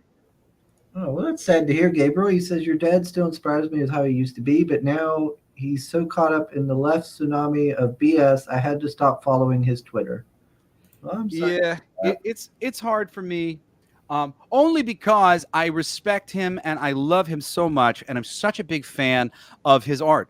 He is so talented. I really believe he is one of the unsung, brilliant songwriters and brilliant metal vocalists, rock vocalists of all time. And I want to see him deified correctly. And being a part of this tumult in this way is just, for me, it just makes what he really is, this brilliant freedom fighter for all, into a little bit less than it really, really is. The worst thing heart. for me is, dude, I was rocking to his new fucking album before this happened. Yeah, Dude, that fucking album was the shit. The one that Jamie Josta made. Dude, Love of Metal. I'm rocking to the fucking thing, and I'm like, dude, that's fucking good. I didn't like the follow-up album, but I really did like For the Love of Metal. It's great. Yeah, For the Love of Metal is insane. Great album. And then after that, this happened, and I'm like, wait, what? Yeah. Well, as with everybody, it's like you just gotta fucking forgive them. Like we gotta practice what we preach, and we gotta just go. Look, I get that you're polarized. I get that, the media is making you feel this way or that way. Like I mean, we don't gotta say that to them or anything. Yeah. We're not trying to bait anybody, but we just gotta go. Hey, look. I recognize that you haven't quite gotten to the place where I've gotten to, where I know that I'm being manipulated, and I don't want to be a part of that anymore. You trust with the things that you trust, and that's cool, but we got to be friends. We got to figure out how to work this out. I know that you trust it, but I don't trust it. So how do we reconcile the fact that I don't trust it? Because I'm not going anywhere, and you can't just kill me, buddy. So what do we do? That's how we got to approach all these things. I'm not going anywhere. So what's next? I mean, that's pretty much where I'm at. Like, it didn't change who he was to me. But the thing is, everybody has a moment of weakness or a moment of getting influenced by other people or something. Yeah, I always have respect for your dad because I remember when I was little, seeing the Twisted Sister music videos and just thinking they were so much fun when I was little. And then when I got older, I remember riding to work, me and Dad in the car listening to the radio where his radio show. The D Snider House of Hair. And people in the chat, if you haven't listened to that show's been going on for forever now. Yeah, and I was like, and so I'll always have those memories of sitting in the car with Dad, listening to House of Hair. So I love the House of Hair. House of Hair is great. I would study my father. I would literally, I would sneak outside of his office and I would sit right next to his door and I would listen to him record his radio shows. I would listen to him talk on the phone, just like having business meetings. And I would just listen. I was like an 8-year-old night and I would just listen to everything he had to say because he's so he's so well spoken. He has such a great vocabulary. He's so great at turn of phrase and sort of framing things to, you know, tell a story and get it there. And I was just like, I am going to get this and more. And thank God, you know, I do believe I absorbed so many of those great lessons from him. You know, I'm a pretty effective orator. I like what Jim Quite good with the social. I like what you just said there. Be careful how you hunt monsters, lest you become a monster yourself. Yes, man. Yes, I saw that too. I wanted to comment on it as well. That's exactly what I'm saying. You know, like that's we got to get really smart, and we got to learn how to combat this the right way. And it's really it's about humor. But it's like I was saying before. Every type of, like, you know, you could say movement starts from a good intention, and if people don't know when to stop, it becomes the monster it started to fight. Yes, yeah, no, it's really. And yes, special mention to Ozzy Osbourne. He also does really great music still to this day. Fuck yeah. Well, the only problem with Ozzy Osbourne, and do check that for the love of metal. For the love of metal, I have to say something, Sim. Ozzy Osbourne has never written a single fucking song in his entire life, not a single lyric, anything. He is given credit for things that he doesn't deserve. I literally know of a guy who friggin' finally got partial credit for writing a song that he wrote in its entirety on his deathbed, and was so fucking grateful that he was finally given the freaking credit. There are so many poor, destitute rock and roll songwriters in Hollywood that have approached me telling me about how they don't get paid. Their songs were taken from them. All these different artists recorded all their songs. Their name wasn't on the record. They never able to do anything. They've been in poverty their entire life. And Ozzy Osbourne is the tip of that fucking iceberg. He has never written a single song. He's a singer. And he's a terrible performer. A terrible performer. You ever see him walk out on stage with that fucking water gun? Hey, everybody, I'm going to spray you with some water. I have no respect for Ozzy. He has never written a song in his fucking life. I love the songwriters who write songs for him. Some of the songwriters who have written songs for him have written some of my favorite songs of all time. And he's a great vocalist, but he might as well go on American Idol for all the fucking musicianship that he has in his fucking pinky finger. And the fact that that isn't well known and well documented, it's the Beatles too. The Beatles are the first boy band. Those people were given all their fucking music until a certain period of time when they finally caught up and became slightly better songwriters. And by then it was too late. The fucking hype of the Beatles was the hype of the Beatles. But they have had so many songwriters come in and fill in for them to make them the Beatles. Same thing with the fucking Rolling Stones. Same thing with every major band under the sun that you see promoted on a Rolling Stone cover or by any of these major labels. They are all just props put up to you, sold to you, packaged in a way. And the reason why I am not one of them is because I wasn't willing to sell sex. Every single time they came to me, they wanted to turn me into Bon Jovi. And I said, no, I'm a freedom fighter. I don't write useless love songs. And they went, okay, well, we don't know how to sell you then because we want to sell you to little girls because we think you're cute. And I went, sorry, that's not who I am. And I never got a major label deal. But that's why you don't want any of the major label shit. You need to find independent music. And if you don't seek it out on your own, you're not going to be getting the best shit. Because there's positive rap artists out there who are making really good and uplifting hip hop, but you're never going to hear it if you keep paying attention to what the labels put out. Because the labels literally own part of the prison system. They have money, investment inside the industrialized prison system, and they have literally been working with the prison system to keep black people in prison. It's fucking crazy the level to which profitability has superseded everything in our society. Okay. And I'll say one more thing. I also like to give a mention to Alice Cooper. Love that guy. And like I was trying to say, do check out that Love for Metal. For the Love of Metal of by D. Snider. That album was pretty fucking dope. Yeah, it's really damn good. You can find it on YouTube. It's all there. Now, Sim, we've got something you need to address. What? Pale Rider says Sim has a poster of Trump in a Speedo confirmed. And then Soul says, Nope. surprised me, Trump almost looks like a big little person, and you know that Sim digs his dwarfs. I love my fantasy dwarfs. You know, you do have to make that little precision. You know. Consider myself a dwarf. I'm 5'8", but I'm stocky as fuck. Oh, Gabriel! Wow, what? That's wild, Gabriel. You were a wild man. Yeah, no, I saw that comment. I'm like, wait, so you found out she was a Nazi and then went, I know how to solve this. Well, I'm gonna See, that's how you beat the Nazis. You love them. You love the Nazis. You beat them with love. No, my favorite story of beating Nazis, and like seriously, this is the way.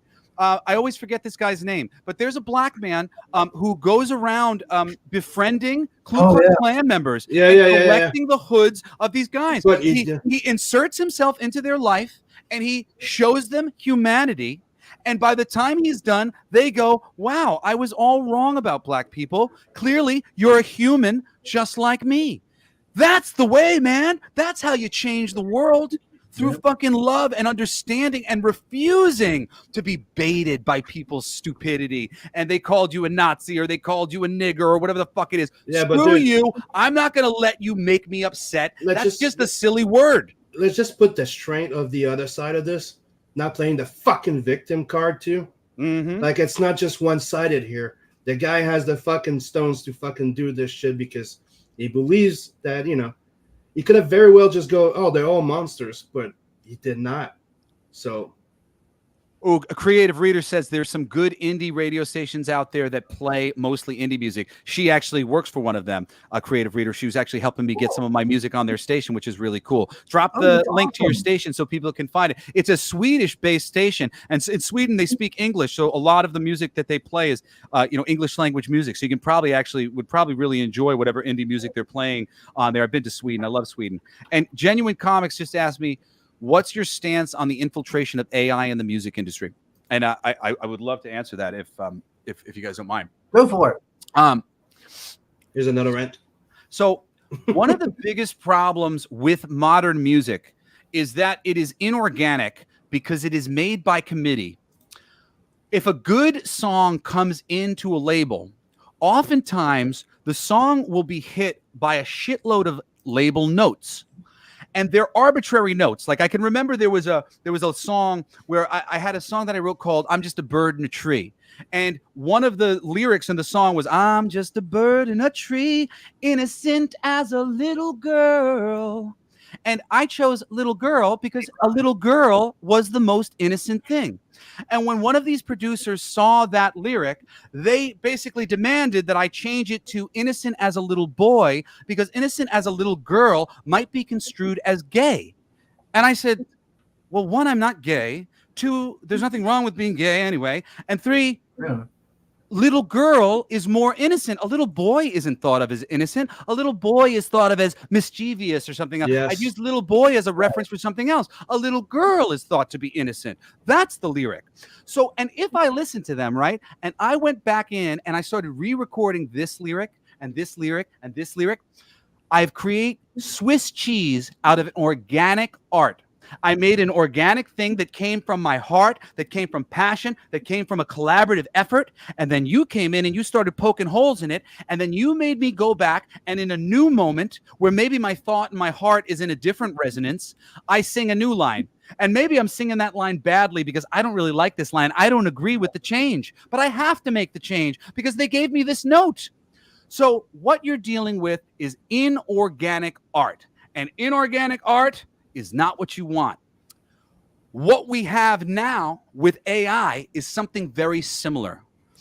A homogenization of things is not inspired. Inspired action, inspired art will always defeat AI.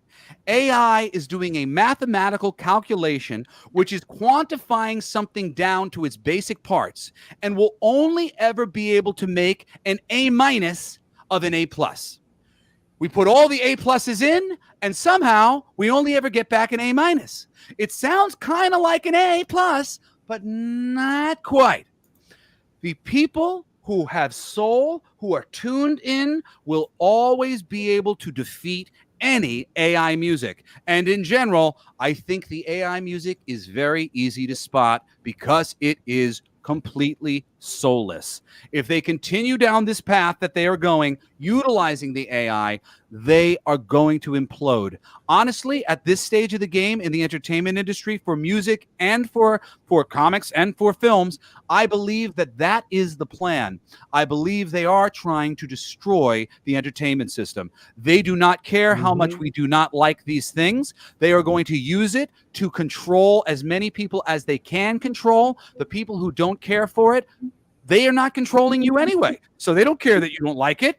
There are people who are eating it up. They're seeing all these Illuminati images in these music videos, and they haven't noticed that there's anything fucking satanic or weird about what's going on in the artwork in front of them. They haven't noticed. So they will keep playing to those people. And the only thing for people like us to do is change the way we're having these conversations so that we don't get stuck into their stupid talking points and their stupid traps. And ultimately, we have to create new systems of our own that don't include them. Systems that are so good and balanced and run so well that it forces them to behave more like us, to compete with us.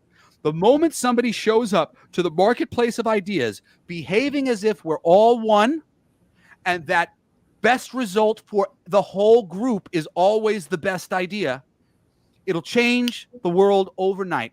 And we will start to have systems that are in simpatico, systems that are like the best sort of farming practices are farming practices where the one crop comes in and it fertilizes the soil for the next crop that comes in. And you have a whole system that's working on helping each other so that everything is extra nutritious and everything is taken care of and nothing goes to waste. Right now, we live in a wasteful society. That's true. Real quick, Creative Reader, I did give you a wrench so that way you could post your links to your station and everything. I just wanted to throw that out there. so you could post your links for You can post your links, Creative Reader. Gabriel asked me what my Mount Rushmore of metal singers is. That's interesting. Bon Scott, D. Snider,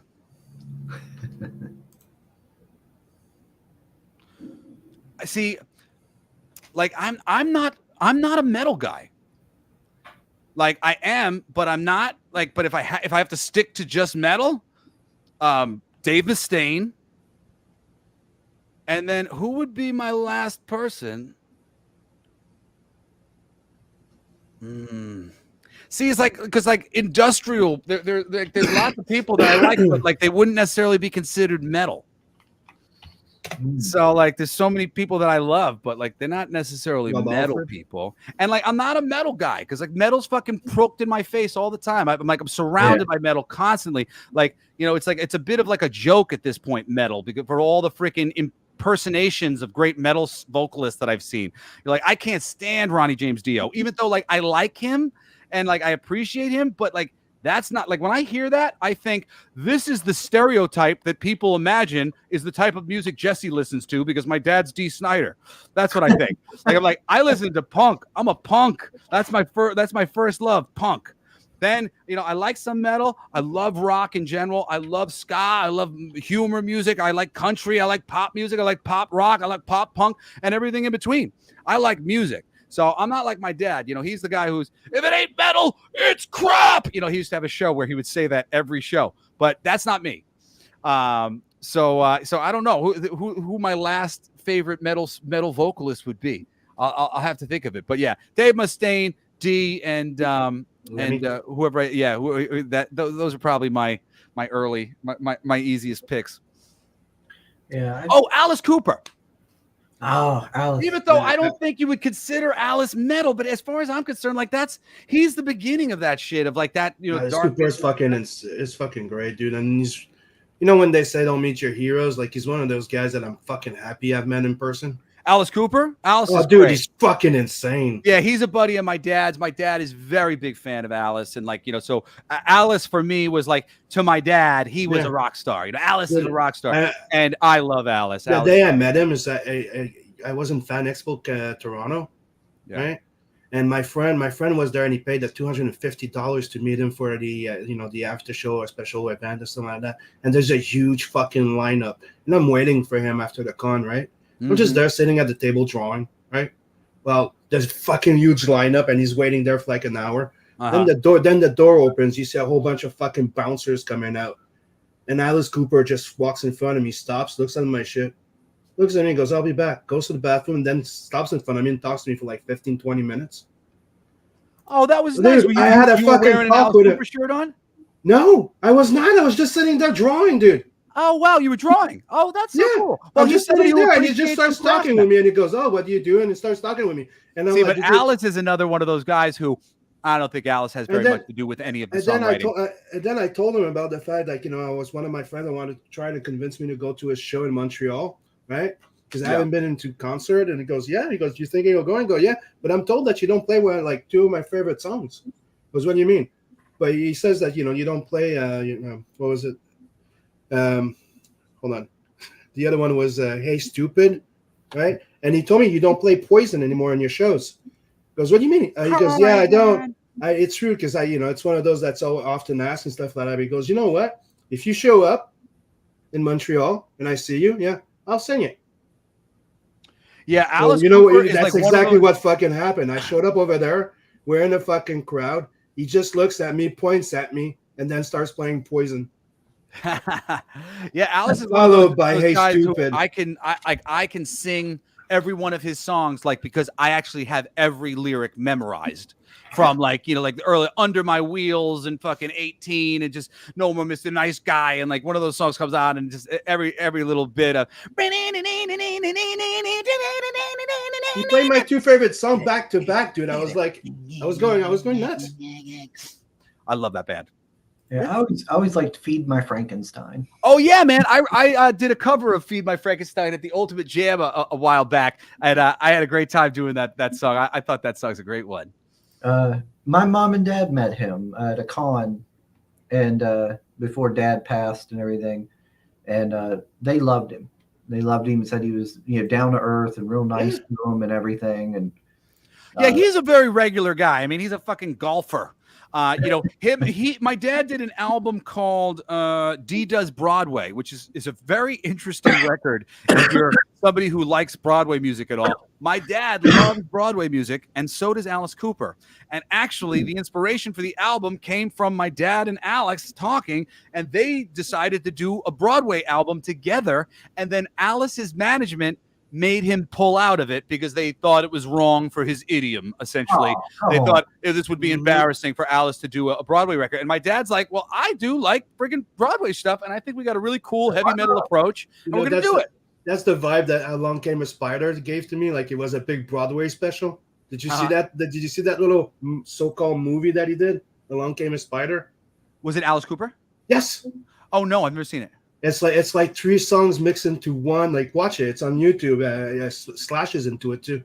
I wrote one of my proudest things I've ever written. I got hired to basically write this whole story that Alice Cooper, he narrated it, that in Alice's voice, and it was this Alice Cooper Tomb of Death or something like that for this casino game that they were making with Alice. It's one of these things where like, you get all the things, but they had a story that they wanted to have for the whole thing. And I put together this crazy fucking Alice Cooper Welcome to My Nightmare story.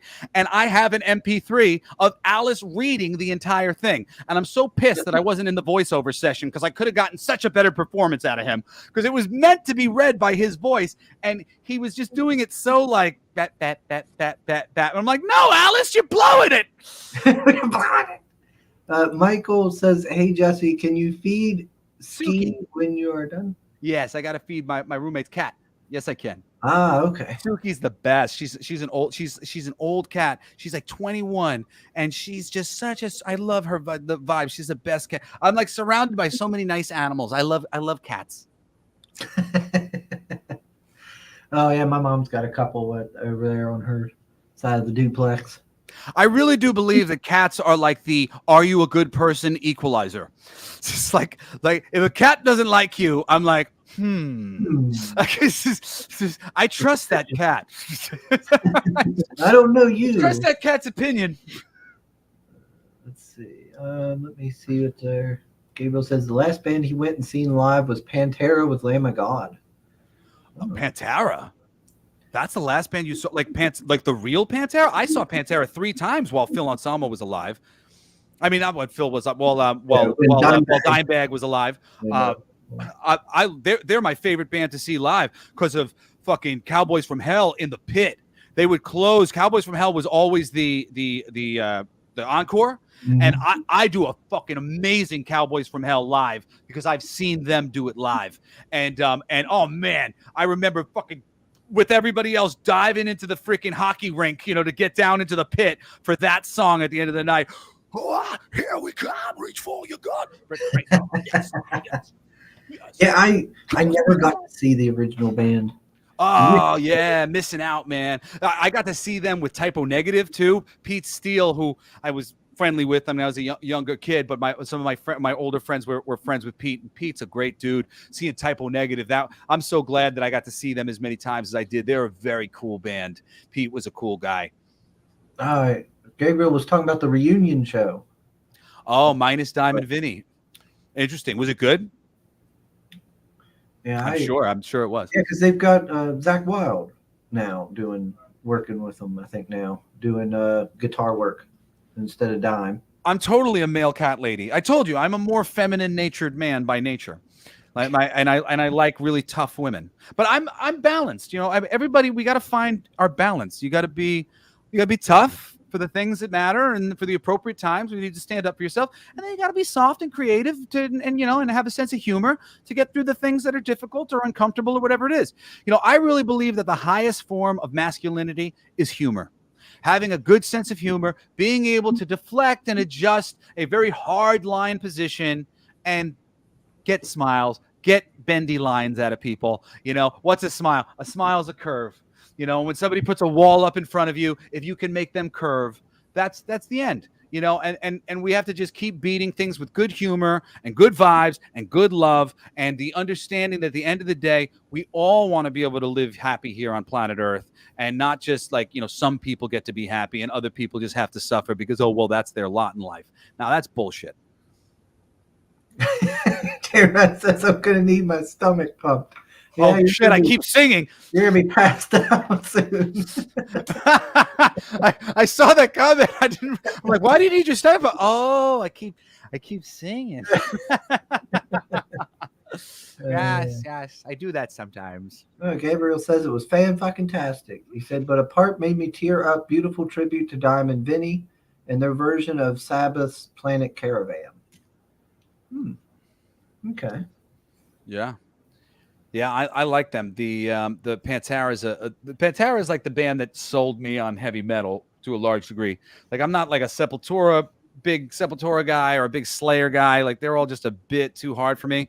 But starting with Cowboys from Hell, that album in particular, and Cemetery Gates, I mean, that's one of my favorite songs of all time. It's fucking good. I actually, at the Ultimate Jam night, I saw somebody do Cemetery Gates, and they did a terrible job on it.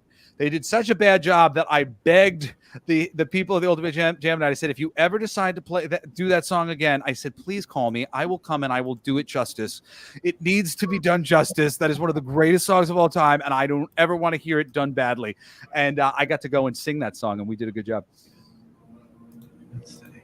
Yeah. We did a good job. It was perfect. We went out there and we did a good job. It was beautiful. It was very nice. Wonderful. Working on my Trump. It's getting better and better and better. It's going to be incredible one day.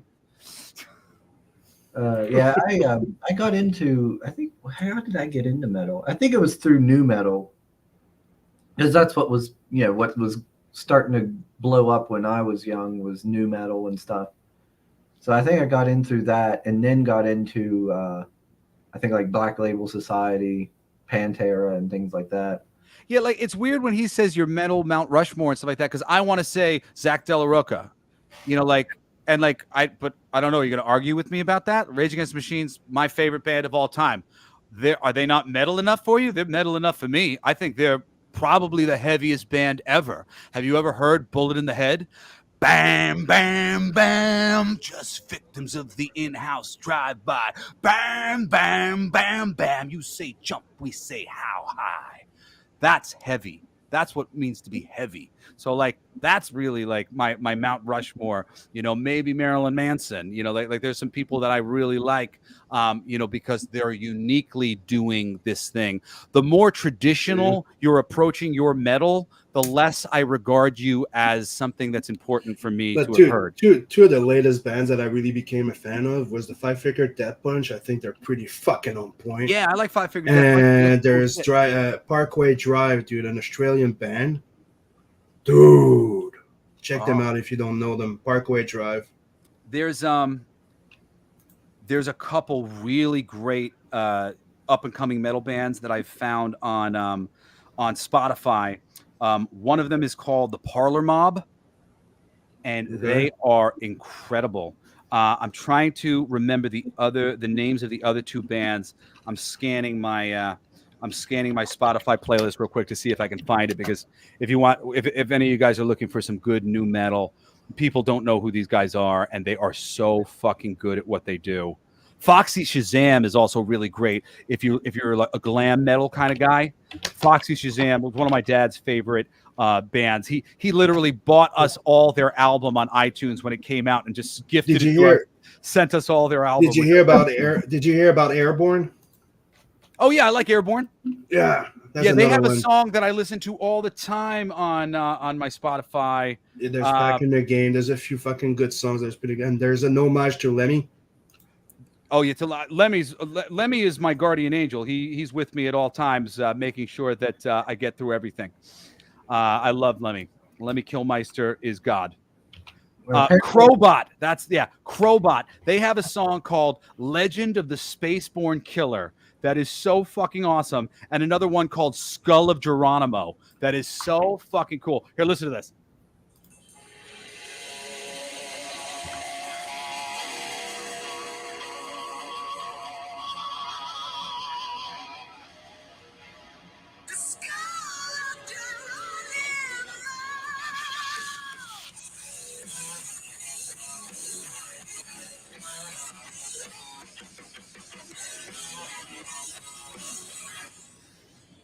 Isn't that a wonderful beginning? Yeah, nice. And by the way, the song by Airborne, it's Running Wild, and if you've seen the clip, yeah, I've got Running Wild. Lemmy is driving the fucking the truck that they're singing in the back. Running Wild Parkway Drive are cunts, though. I met them in Toronto, like the real total cunts, really. Airborne was? No, Parkway Drive. Like their songs are pretty fucking good. Yeah, though. Running Wild is great. I got that one. And Too Much, Too Young, Too Fast. Yeah, I like that one. Too Much, Too Young, Too Fast. Whenever that comes on my Spotify, I'm like, yeah. I like the Back in the Game one where it's talking about like the guy that's at the restarting his life in a way. I don't know if I know that one. I got to explore them more deeply. They're one of those bands that like some songs got suggested to me and I was like, fuck yeah. Oh, dude, Gabriel, right? Steel Panther. So my current band, Dilf USA, I posted the video and the thing. We just did a mashup cover of Two Live Crews, We Want Some Pussy, and AC/DC's TNT. Very funny video. All of our videos are very funny. We are a punk rock Steel Panther. And the lead singer of Steel Panther is one of our biggest fans. And he's been wearing our Dilf USA shirts on stage at the Steel Panther concerts. And we literally just got hooked up with their booking agent, which they don't have any gigs right now, like any good gigs for us, but we're trying to work out some individual shows where we're going to be opening up for them and doing some gigs with them. So I have nothing but love for Steel Panther because they have been such huge supporters of Dilf USA. So fucking shout out to Steel Panther. Thanks for being so cool and egoless and awesome. I mean, wearing our shirts on stage, I'm just like, I'm so proud because I think they're awesome. And the fact that they're like honoring us like that, just too cool. But yeah, a Steel Panther Dilf USA tour is in the future, I believe, just as soon as we get a little bit of a stronger hold on society. And, we can do that. Go check out Dilf USA's page on YouTube. We have a shitload. There's like 4 or 5 music videos now, but a bunch more coming out. And I promise you, every one of them is so funny. My girl Julie and I produced them together, working with just our friends and getting people coming in. You know, Gabriel's going to be in the mix in a little while. As he comes out to LA, we're going to get him into some of the videos that we're doing. But we're just using our friends, and, you know, I'm acting and making myself look retarded every freaking video that we do, and just putting it out there to give people a good time. And if you like bands like Steel Panther that, you know, have a sense of humor, don't take themselves too seriously, and you can go to a show and have a good time, dude, look no further than DILF USA. Yeah, my brother loves Steel Panther. I'll have to after this stream, I might have to send him a message like, so have you heard of DILF USA? Yeah, if you guys go and tour together, I might have to come see you all play. Yeah, I'm really hoping. I mean, like I said, we just have to raise our bar a little bit so that we can offer a little bit more to them in terms of being like a touring partner for them. Because creatively, we're a perfect touring partner for them. Yeah. Because we don't really step on their feet, but thematically, we're similar. Like, so it's a similar vibe for our music and our performance to theirs, but our music is very different in its execution. So we'd be like a really, really good team, and they would get our fans and we'd get their fans. But like, we're just establishing ourselves right now, really, with these music videos. We're doing a parody version of Before He Cheats in the next few months, called Before I Cheat. And like, I think that's going to blow us up. And then we have this really great original song that we already shot the video for. We're editing and finishing it right now, called We Gave an Alligator Mushrooms. And I believe that that song will probably change my life and completely blow DILF USA up. It's a vegan anthem about psychedelic plant medicine, and how it can really change your mind, and how it would change reality if everybody would just go and get high with some fucking psychedelics and the right intention in their mind. So really, the stuff that is on its way is next level from what we've even been already doing, and the stuff that we've already been doing is really solid. So I think people are about to finally hear about us, which is nice. So it says, Sim, wasn't Airborne basically AC/DC with a good vocalist? Yeah. Yeah. Hey, AC/DC was a great vocalist when Bon Scott was alive. They do sound a bit like AC/DC, but I think I like Brian Johnson, okay, but he's not as good as Bon. Let's see. Oh, Devil Flyer here. Hey, Devil Flyer. I have to say, they sound more like a more modern version of AC/DC, like mixed with something else. I just can't put my finger on it. Yeah, they're more modern. I feel like more like, but they're closer to Buck Cherry. Like they're a bit more aggressive. Yeah, they're like a Buck Cherry meets AC/DC kind of thing. They're a little bit more classically vibing than Buck Cherry is, but they have more of that sonic sound where they sound modern, progressive rock. Mm-hmm. Yeah, their stuff hits. I like their stuff a lot. Oh, I love me too. Like, dude, they're on top there of like what I call my new favorite metal bands type of thing. Yeah, with Five Finger Death Punch, like those, dude, I fucking love them. Five Finger Death Punch is cool. What's the band? Oh shit, what are they called? Volbeat? Oh yeah, Volbeat. I like Volbeat a bunch. They've got some cool tunes. There's a song that they have like this. It's about an anchor. It's like a 10-ton anchor or something like that. It's called. They have a couple tunes from Volbeat that I really like, and I haven't gotten as deeply into them as I'd like to, because I've heard some things by them that I really liked. You know, it's always the case of like, you'll hear some songs or whatever, but it's like when you have a chance and you're open-minded and you're like, oh, let me listen to a new album or whatever for somebody, and then you finally sit down and you get into it. It's kind of nice that I do my music show on Monday, because it just gives me an excuse every week. I have music that I have to listen to. So I end up listening to some things because I'm like, part of my job now is like, oh, I gotta cover, you know, right now I'm covering Nathaniel Radcliffe and the Night Sweats. And so I'm listening to all their shit. And last week was Everclear. So I was listening to all their shit. But then in between, I'm like, oh, I want to hear this or I want to hear that. And like listening to some stuff and getting into it, because it really is like a job to discover new music, because the music that's brought to you is not always the best. Yeah. It's not at all, you know. That's true. Let's see. We got Gabriel saying, okay, when do you want me to fly out? Yeah, you know, I got to get something good for you, man. And you know, I really got to meet you in real life so I can see your physicality and stuff. Because I know you told me that you're tall and different things. Like, you know, there's some different things that I could use you for. You know, I had a video that I wanted to make for years where it was going to be all about me being jealous of my father and secretly like plotting to kill him. You know, like, because it's not true. You know, like, it's not true at Yeah. all. But the idea is so funny because so many of those things of people suggesting like I'm riding my dad's coattails and like all these other things. So of course, like, wouldn't that idea then be that like I was desperate to be him? I need to replace him. You know, looking out the window, plotting his demise. You know, I thought that was just kind of a funny idea for a video, and then like have it end with him killing me, and then like I come back as a zombie or something. You know, just I can't have myself win. It's too aggrandizing. But but it just seems sort of a funny thing to play out. So maybe Gabriel, you can play my father killing me in the. Raise your hand if you ever used Buck Cherry's "Crazy Bitch" as a ringtone for your girlfriend. That's my brother. Yeah, he used it. No, you know what? I have a new ringtone on my phone, which I fucking love, which I got from the Teen Titans Go movie. I'm making money, making that money. I'm making money, making that money. I literally, as soon as I heard it, I went, I need this as a ringtone. I'm like, my wallet's, I can't get the money in my wallet because my wallet's too fat. Like that, the lyrics in that song are so fucking amazing. I was like, this song has no business to be in this stupid movie. I just immediately like just put it onto my phone. So now when anybody ever calls me, you'll start to hear, you're making money, you're making that money. The pyramid scheme money. And it's like, you know, it's coded, the pyramid scheme money. Very smart. Yeah, you got your the song for your hustle. Yeah, man.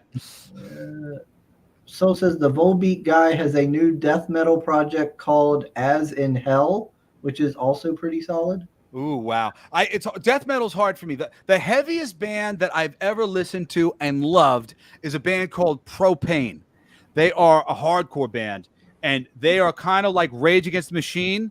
They're so rhythmic in the way they do their freaking death metal that, man, you feel it. And like it's really good. They're kind of known for a song called Put the Lights Out that had Ice-T on it.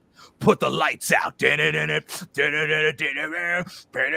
Really, really heavy. Really, really heavy song. If you like heavy music and like kind of groovy shit, look up some Propane. They're a very cool band. Very heavy. Oh, Creative Reader says she I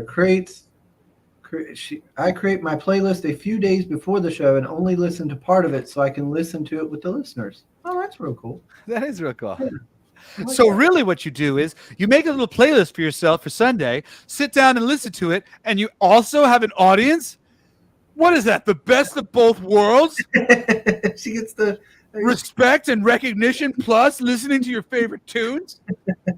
Your way, right away? That's not fair. That's not a job.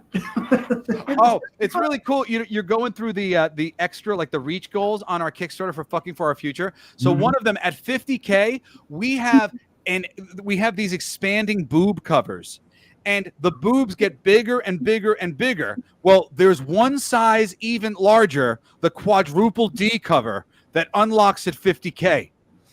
If we hit 50K, we will release the quadruple D cover, and all the people who bought the early boob special will also have the quadruple D boob cover included in their early boob special package. I really hope that we get to print the quadruple D cover. You won't even see the title. You won't see nothing, just boob. Yeah. Oh, gosh. Yeah, there's a fellow there in social media. He's called a Boob Dan, and he draws all of his characters with really big boobs and everything for his comics. Yeah. Oh, Dan Plagle. Yeah, this book, it's definitely got some good artwork on it. How many pages is it? 22. That's good.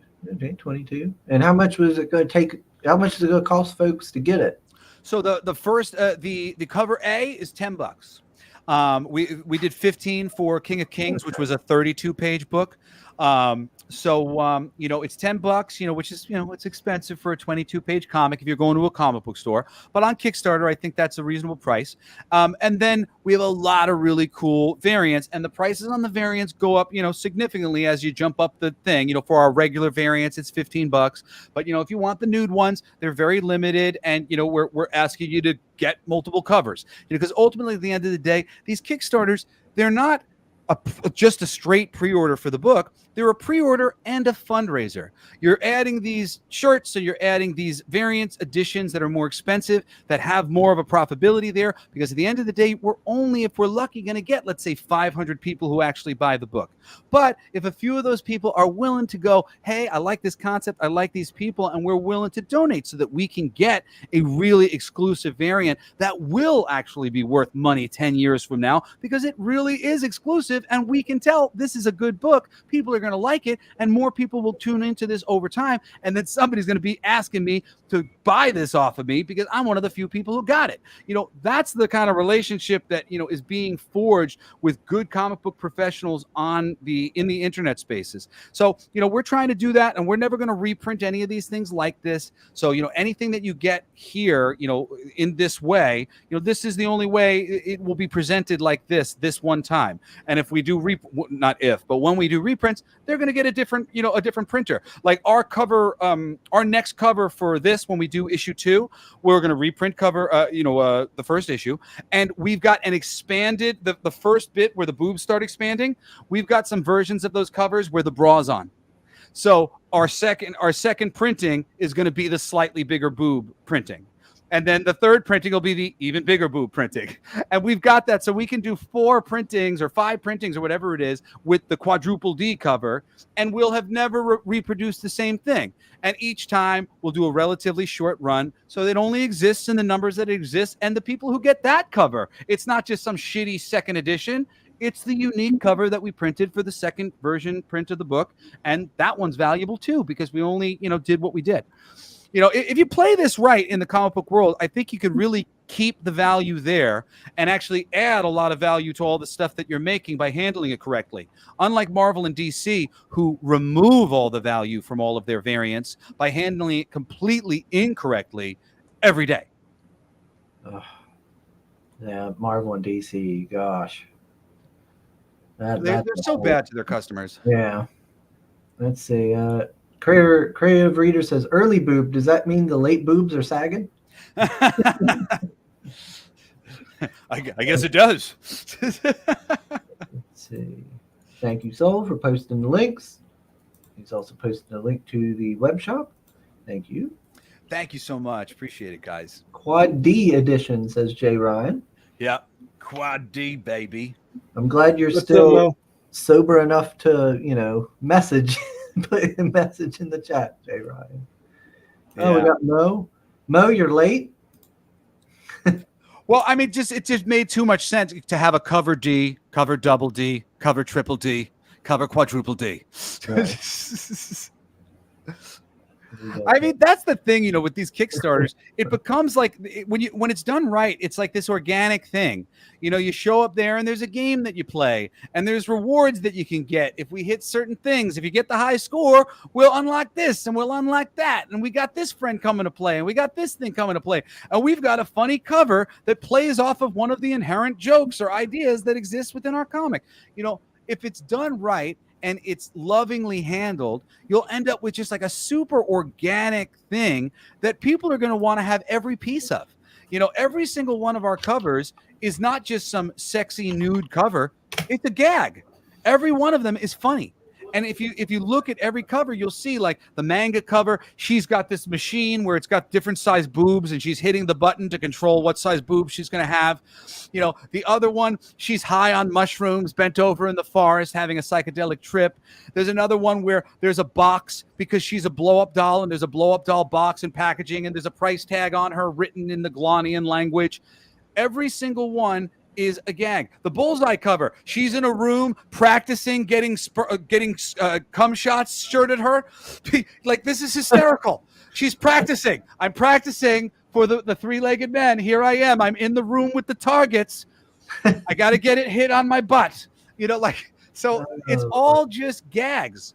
And if that's the way that you're playing it, then it becomes, well, of course you want all the covers. I want all the gags. That's part of the story. Each gag cover is a part of this story. So, I really think, for those people out there who are making Kickstarters and stuff, the more you can make your thing organic, the more fun it can be, and, right now I've been having a hard time getting as many eyes on the property. As the project as we want to, because there's no reason why we shouldn't be at friggin' $60,000 or $70,000 right now. But we got to get the eyes on. And most of my big YouTube channels and stuff that might get like more superficial eyes onto the project, I haven't been able to get, to them. So, it's a smaller pool right now, but I really do feel that largely the pool that we have are real comic book fans, real comic book readers, and people who really appreciate what we're doing. And we've been getting so many nice messages along those lines from the people who are buying into it. So thank you guys for all the kindness and kind message and appreciating what we're trying to do. Because, we really mean it. We just love comics and love the medium and want to entertain you guys. So it's great that it seems to be working out. What we got here? Oh my gosh, Unreal Tournament. I have not played that in ages. Quad D, Ultra D, Monster D. Quad D should be lovingly handled, says Jay Ryan. Mo says this sounds almost as degenerate as the Red Dress Chronicles. Well, it's more degenerate because Red Dress Chronicles does not exist, Mo. I like what Solian's saying. He says more out of context quotes to clip. Too bad Paul Ryder isn't getting too much Chris content out of this show, but man, Jesse is delivering. I've been waiting for somebody to try to cancel me for about a decade. Can you please make that happen so that I can destroy them? Like, these people have not gone up against anyone who can take them. I can take them. They are not capable of intellectually going back and forth with me. You can't stop me. Let's see, we got more links. No, but they will soft cancel you though.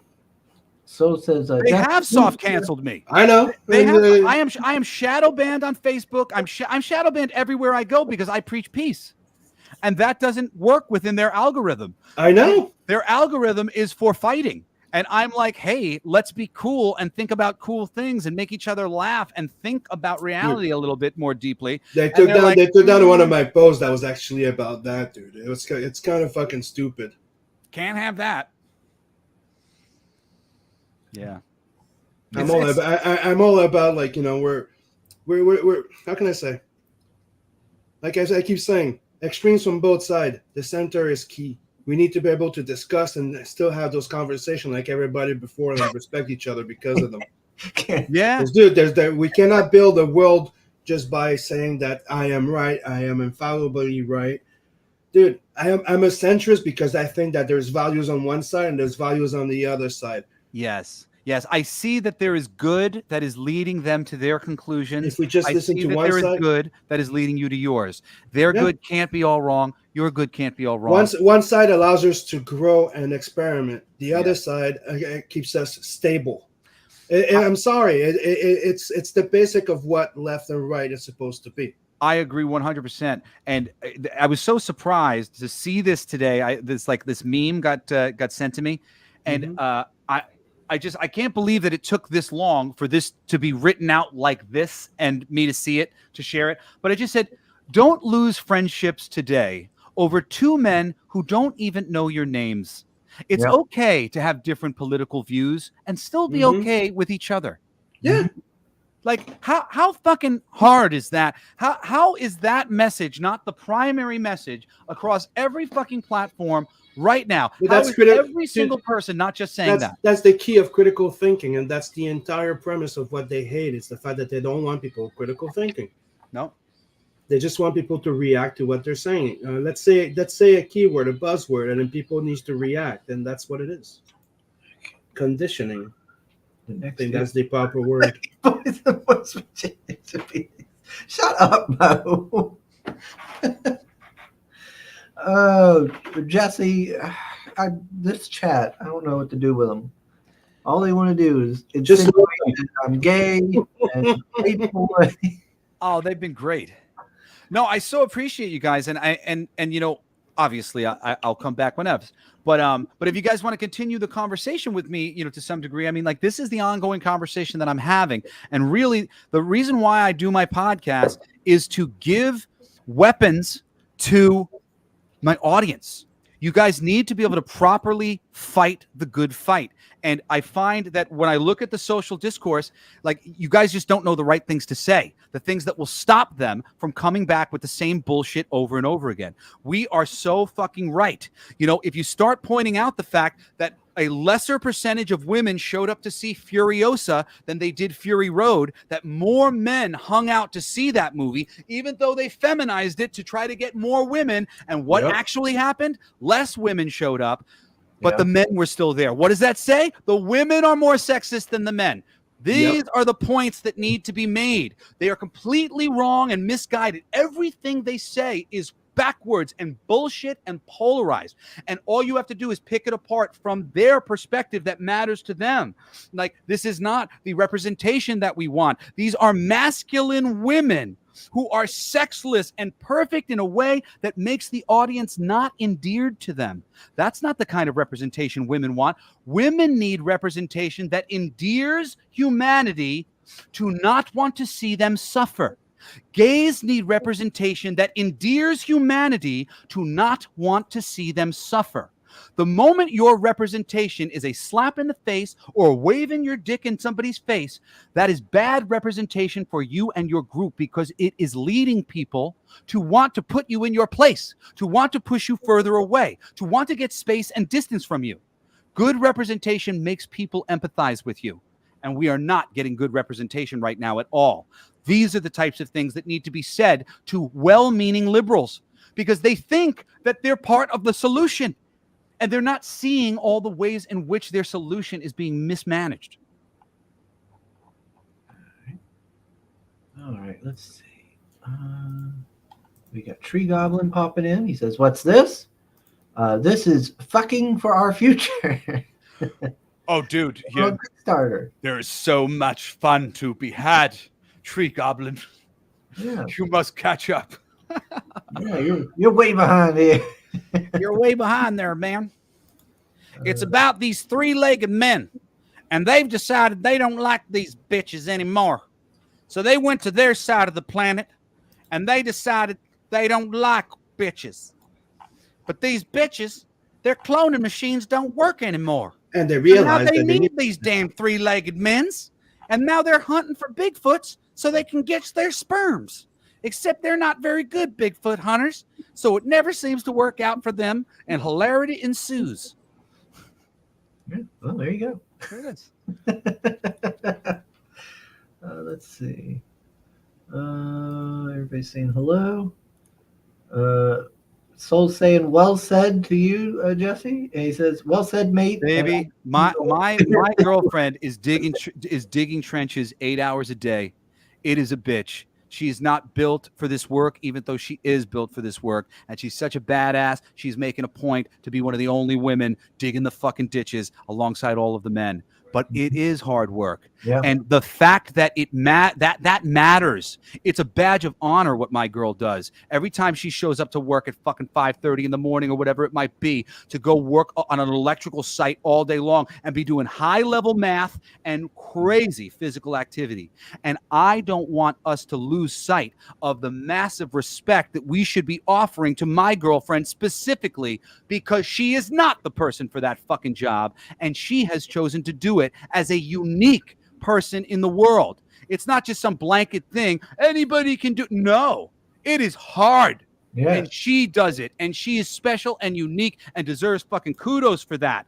Not just some blanket any girl could do it. No, not any girl could do it. My girl does it, and I want her to remain special, and us not to forget that women that do things like that are special, because it is harder for them. They are disadvantaged. That is cool in that way. There's no need to flip the script and be like, oh, no, everything's equal. It's not. And that's why it's so respectable. What? Sugar remodeled one of his bathrooms into a bathhouse, and waving your dick in someone's face is allegedly the secret handshake. Shut up. I do not. And, can I just say, in connection to that same thing, on the other side of it, for a man, Me crying, me admitting that I'm wrong, me being vulnerable, me allowing myself to admit that I've been wrong, that I've been in poverty, that I've had difficulty. Those are the things that men are told, and they are hard for us to do. And it is fucking hard for us to do. And when we do it, because it is behaving feminine and it does not come so naturally, we need to get the it's not you should expect all us men to just be blubbering idiots and giving our feelings. You should respect it and say, wow, that's so important that you did that, because that doesn't come naturally to you. You know what's the funniest part of what you just said? You hear about that's being feminine, am I right? Yeah. You know who's the hardest about it? Who's the hardest to judge a man that actually does this shit? Women. The woman. The women. Because they're being feminine. And that's what I'm saying. So if you really want to get the right things out of your men, you need to support them when they allow their feminine energy, their softness to come out. And you can't demonize them. It's such a fucked up world that we live in, because all we're getting is toxic masculinity from the men and the women. That's called toxic femininity. Dude, that's the thing. It's like everything can be toxic. That's the thing that people are forgetting at this point. It's like it's a double swing door, dude. Everything can be toxic in a way. There's toxic women, there's toxic men. Toxic femininity, the fact that like the victimization hood, like, you know, when you're just playing the victim, you know, like, oh, nope, that's too vulnerable. You gave all of your power to everybody else. You didn't just say, I'm having a bad day. You said, I'm having a bad everything. Victimhood mentality, that nothing is your fault. Everything is everybody else's fault. What? I could admit too, I had a victim mentality for a while, and I didn't realize it. Because I wasn't blaming anybody in particular, and I was blaming myself to a certain degree, and I was having to deal with blaming myself. But what I didn't realize was I was kind of blaming God. I was like blaming the universe. I was blaming the circumstances. I didn't think anybody was directly responsible, but me and my cooperation with the universe. This is what it is. But I was sort of intolerant of my reality. I was like, fuck this reality. This reality is doing this to me. And that is the same thing as playing a victim. So I literally had to go, oh, fuck, I'm playing the victim. I can't be the fucking victim. It's okay. This is my reality. It's all good. It is what I make it. And I am going to choose to think about this the right way. Because if I can change my mind, there's a really simple story. You know, me and one of my best buddies, Mark Duran, he's a really big dude, really buff and like meaty kind of guy, like The Rock, you know, very meaty titties, you know, really buff kind of guy. And I look like Bruce Lee when I'm in the gym for the most part, most of my life. And he and I used to work out together, and we're standing in the mirror, and I look over at him and I say to him, I go, man, I wish I had your body. And he went, really? I wish I had yours. These are two perspectives. I was looking at myself, and from my perspective, I wasn't big and masculine enough. From his perspective, he was too beefy and goofy. Like, he was looking at himself as goofy, and I'm looking at myself as scrawny. That's just a perspective. From his perspective, I was Bruce Lee. I was a cut-up, well-oiled machine. Yeah, well, I had to gain that perspective to look at myself positively, and he had to gain a new perspective to look at himself positively. Yeah, that's the old saying: the grass always looks greener. Yep, always. You know, somebody else's plate always looks better for some reason. You know. Got Tree Goblin asking, is this book going on Fund My Comic? It was already on Fund My Comic. It was there for a month. We weren't able to get like any traction there. We only made like $350. But it was up on Fund My Comic for a little while. I was trying to get the word out about it while it was there, and just really nothing happened. It's just like, you know, for me, I'm a little disappointed in it, because if you're a comic book, if I owned Fund My Comics, I would be looking for books like Fucking for Our Future. Books where the quality of what had been made was so above the quality of the rest of the books on their website that it behooved their website to put a halo around it and go, hey, people who love comics and want to keep coming to our website because we've got great comics, here is one of them. Here's one of these great comics. It behooves the sites to help the great work stand out, especially if you're a little itty bitty site like Fund My Comics. I hope that would be the case, especially because I was talking to Luke, one of the owners of the site, and he knew that I was there. But they did not do anything for us.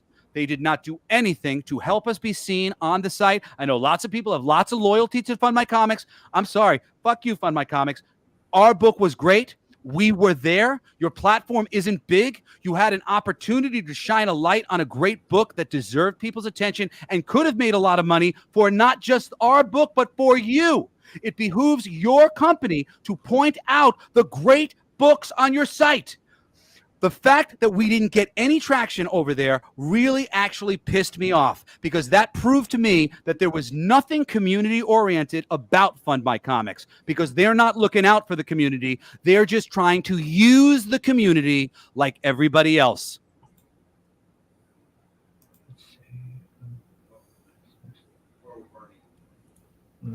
Trigami says Luke banned naughty words. I think too.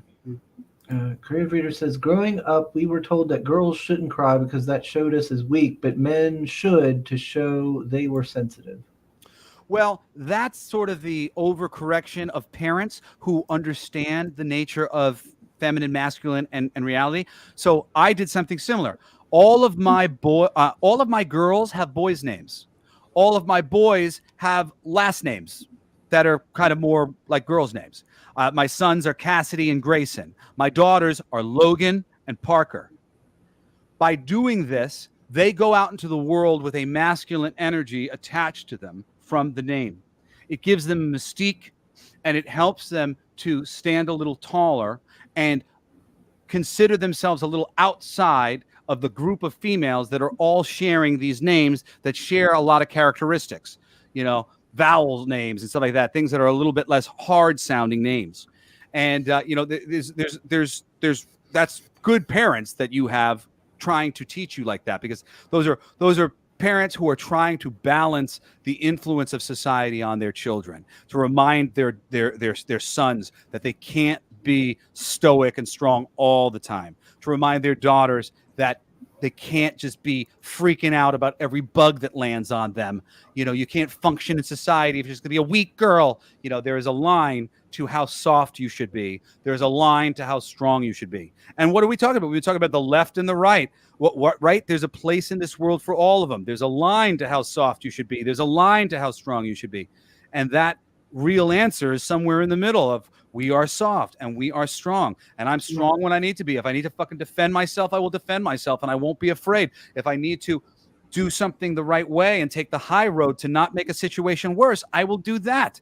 There's always a better result to be gained, and you have to use your wisdom and discernment every time you go into every situation to handle it the best way you can, and not just jump off the handle at whatever things have been said and allow yourself to be triggered because they said Trump, or they said woke, or they said racist, or you have to always be the cat that ate the canary, the person who knows that we are all being manipulated, but everybody that you are probably interacting with is one of the people who's being manipulated, not one of the manipulators.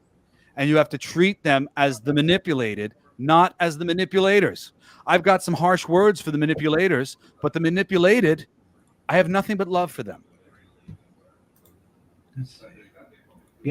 This whole Luke banned naughty words, I think, too. If so, that's yes, Luke banned naughty words. We got censored on Fund My Comics too, and that really pissed me off as well. Yeah, what's that about? Come on, I'm not censored on Kickstarter. So, like everybody, who's bitched about Kickstarter to me, I'm like, I'm not censored there. I got shadow banned by Indiegogo with King of Kings a few years ago, and then we got censored on Fund My Comic, and absolutely no traction whatsoever with a really good thing. They want me to go and post their website. Their website isn't here for them to support the comic book industry and blow up really great projects that are being put on their website. I was in direct contact with Luke. Luke knew I was there, knew I was on the site. I was interacting with him. I was asking him all sorts of questions because I was hoping that at some level, once he recognized what I was doing, he would get behind me. And he didn't. Yeah. And I'm sorry, man. If it was my company, I would have got behind me. So it's just ridiculous for me. I know who I am, and I know the way I think about this community, and the way, when I see Daniel Warren Johnson, I tell every fucking comic book fan that I know, you need to go check out Daniel Warren Johnson. He's a new friggin' artist, and he's a writer too, and he's fucking great. I He's fucking so love his brilliant. work. Yes, go read his shit. It's so good. If you see something, say something. Jesse is so fucking good. He's trying to make the world a better place through comic books. Luke, where the fuck are you, man? I need your help. I put my shit on your website. I was trying to support you. I gave you that first month for free with the discount. I went and I played your game. You were trying to get me in there, but then you didn't do what you should be doing for the community that you're playing in. So, it's all fucked, man. If these companies create businesses to support themselves and not businesses to support the community, it's never going to change.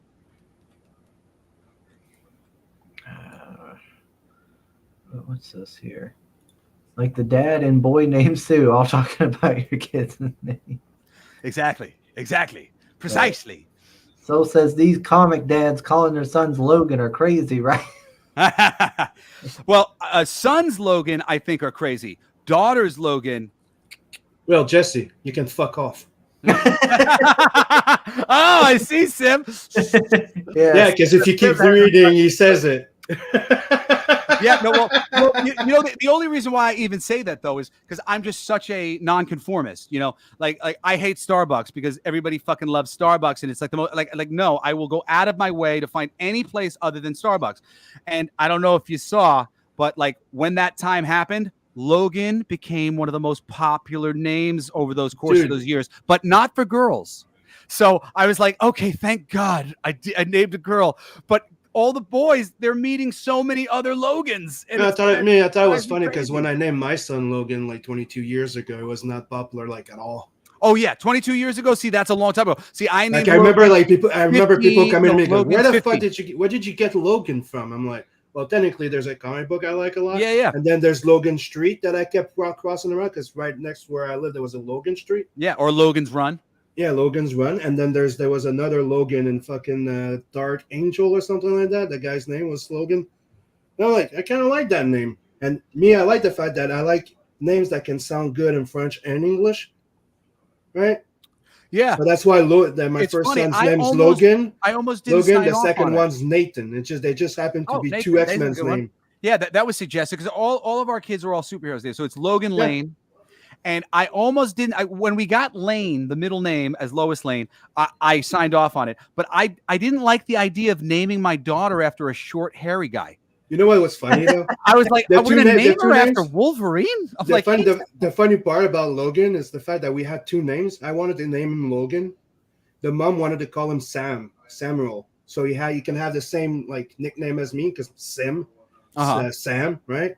But when he came out, he had the fucking hair, the two spikes on each side. She looks at him and she goes, "Okay, Logan." I love that. That's great, man. He had the two freaking spikes on the side of his head. That dude, even the doctor started laughing when she said it. Okay, it's Logan. He goes, "Yeah." Yeah. Parker's very popular now too, but again, popular with boys, not popular as much with girls.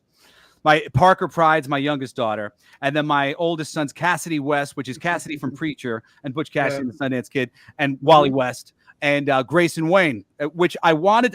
I was pitching super hard for Grayson Batman, and I really still think to this day she should have let me call him Grayson Batman. It's one of the things that Logan was telling me before. It was like, dude, I remember being a kid. Everybody was like, Logan. That's not a weird name because now everybody's called Logan. I'm going, I know.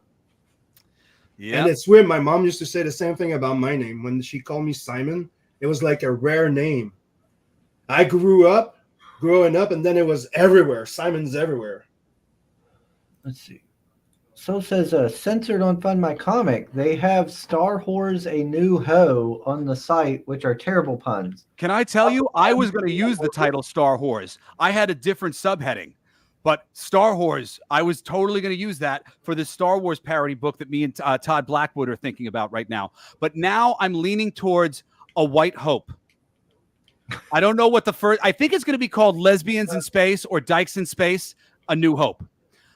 because I just want to make a story about how the lesbians force all of the white men, all of the men out of the Jedi, so that they can take over and turn it into some sort of transsexual thing. And I want the story to be about the last white guy, the one who they're least intimidated by, the last one for them to try to get out of the Jedi, and just call it a white hope. And Mo says he grew up to be a boy whose name is Simon, and he loves to do drawings. Yes, and I used to watch that show. I gotta see your stuff now, Sim. Yeah, I don't know. So shake my head. Not the first time Luke was asleep at the wheel. He says no. Shigum says, "Fund my comic won't take my money. It took me days to back Devil Flyer. I gave up trying to back Doc's book after spending hours trying." Oh, geez, really? Yeah, I had heard from somebody too who had a hard time backing our thing and ended up saying, "I'll just back it when it comes to Kickstarter." So, yeah. But I mean, really, it's unfortunate. And like, I say this not because I want to fucking detract from Luke. Yeah. I say this because I want Luke to do what he should be doing. Luke, you should be looking at every fucking comic that gets entered into your site. You should know everyone that's there. And the ones that are amazing, that you see the quality of the artwork is there, that the writers have a track record of making shit for the fucking big two, dude, you should not hesitate to put that on your fucking main page alongside all the fucking others. Ethan Van Sciver and freaking Jimmy Palmiotti and any of these guys. You shouldn't have a partisan bone in your body. Every single quality creator putting up a thing, it should be right there. Here it is. Here's the great stuff, guys. Find it. And sorry, that never happened for us. And I know what I'm bringing to the fucking table. And I didn't see that happening in any sort of major way for anything else. If you want to really create a community, if you want your fucking Fund My Comic Book platform to matter to the comic book community, then be a member of the comic book community, not as a creative person and a business person who's going to take advantage of us, but as somebody who's going to create space that we all can take advantage of, so we all can feed our families, so we can propagate this hobby and keep this shit going. Well said, well said. Let me see here. Michael says, I may need to change the episode title to The Evening Roast for all this Jesse Blaze energy. Yes, I said you shouldn't have a partisan bone in your body, Solian. A partisan bone. There shouldn't be any part of you that's like, well, I'm only propping up these people. Only Comicsgate. Only that. No. Not if you are in the community and you are trying to make this place better. Like seriously, we need support, and we need the people who deserve the time and the attention to be supported, so it's easier for them to fucking tour and do conventions and make more books and all this shit. Mm-hmm. How long? I'm just so tired talking to so many fucking brilliant creative people who are my friends, and they're all starving artists. We're just all starving. Yeah. We're all just month to month. I mean, I have just been month to month for this past bunch of weeks because I'm putting a lot of money into promoting the book. And I ended up getting stiffed on a certain job, and I'm a freelancer. Everything I do is fucking freelance. If I get stiffed on a job, started with this shit. It's fucking idiotic getting stiff on the job. Like, yeah, if you get stiffed on one job, dude, I'm fucked. Mm-hmm. That money, I did that. Literally, I picked up that extra work so that I would have the money to promote my comic and do all these things. Now that money's gone. Yeah. I was in the red for the past 3 days getting overcharged. I just had to spend like $60 on friggin' overages because my bank account went into the red. Fortunately, I got paid slightly earlier for another job, and now I'm back and I'm able to fucking feed myself and whatever else. But shit, man, this is the life of an artist who's paying for his own music videos, paying for his own promotion of all of these things, paying for all the props and all the costumes and all the things. Another thing I like to highlight is, also paying for its own time. Because a lot of people think that, artists or creators shouldn't pay themselves. It's like, how the fuck do you get your shit done? Do you know how many especially hours if you want more of it all those done? Images? Yeah. It's like, a lot of work, man. I mean, one of the things, like having my book delayed, like that put a freaking stamp in my production. Not production meaning as much as, financing, like I should have 2 more books out. Delayed. We could have profited on our creativity so much earlier if we weren't delayed in so many ways for releasing the shit. Mm-hmm. Like, now, I sent my book to the money printer. to save money. I sent my book to the printer on June. I got the proof. I checked at it. Like I make a joke, but my book broke the printer. Huh. No, there was some warping in some pages, and so they took 2 weeks extra to fix the freaking thing. So now it should be going to print. Dude, I can't fucking wait. 120-page book. Can't wait for this baby to be out, and I put a lot of fucking work into it. That's great. I look forward to seeing it. Exchange. I'll drop my email in the private chat, and we should exchange some PDFs. Drop me a thing. I'll send you a bunch of stuff that we've worked on, and I'm sure you'll dig the stuff. So I gotta run in a second, guys, because I have my Wednesdays is the Coolest Geek Alive podcast, and I was doing this first, and we got a little bit of a late start and stuff. So I really got to record my podcast so I can release it in time for my usual schedule. Oh, shoot! But it's like 2:30. I gotta get going. Yeah. Towards bed. We've been having such a good time chatting. The friggin' time flew by. But I thank you guys so much for having me on the show and for all the great conversation. And freaking, if you clip up all this stuff, Soli, and fucking send some shit my way so I can repost it. But I mean, really, I love you guys. Please. Check out Fucking for Our Future. Follow Dilf USA, and subscribe on YouTube. Also, Blacklight District Studios is my account on YouTube. All the Jesse Blaze song stuff that I've released over time. My music is really worth your time. My comics are worth your time. I promise you, you will not be disappointed if you pick up anything. And and supporting me is supporting the community of comics. Everybody who you like as a writer, as an artist, I like.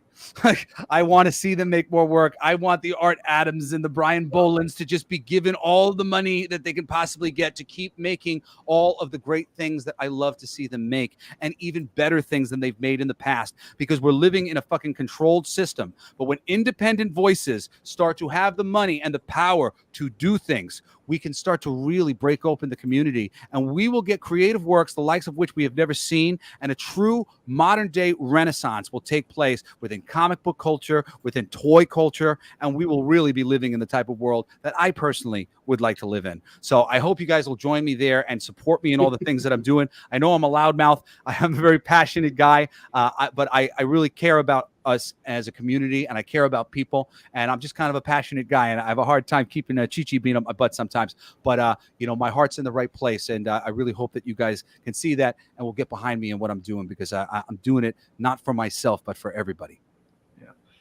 You're welcome to join us anytime, Jesse. Anytime you want to join, you're welcome to come in here. It's always, this is I think the second time you've been with us, and it's just, you're always so much energy, and it's so you're such an interesting guy. You always have some interesting things you're talking about or doing. It's always lovely having you on. Thank you very much, brother. And everybody go check out Fucking for Our Future. Give Jesse, some love. He was so wonderful today. And you got 6 days. If you don't have anything on Saturday, hit me up, okay?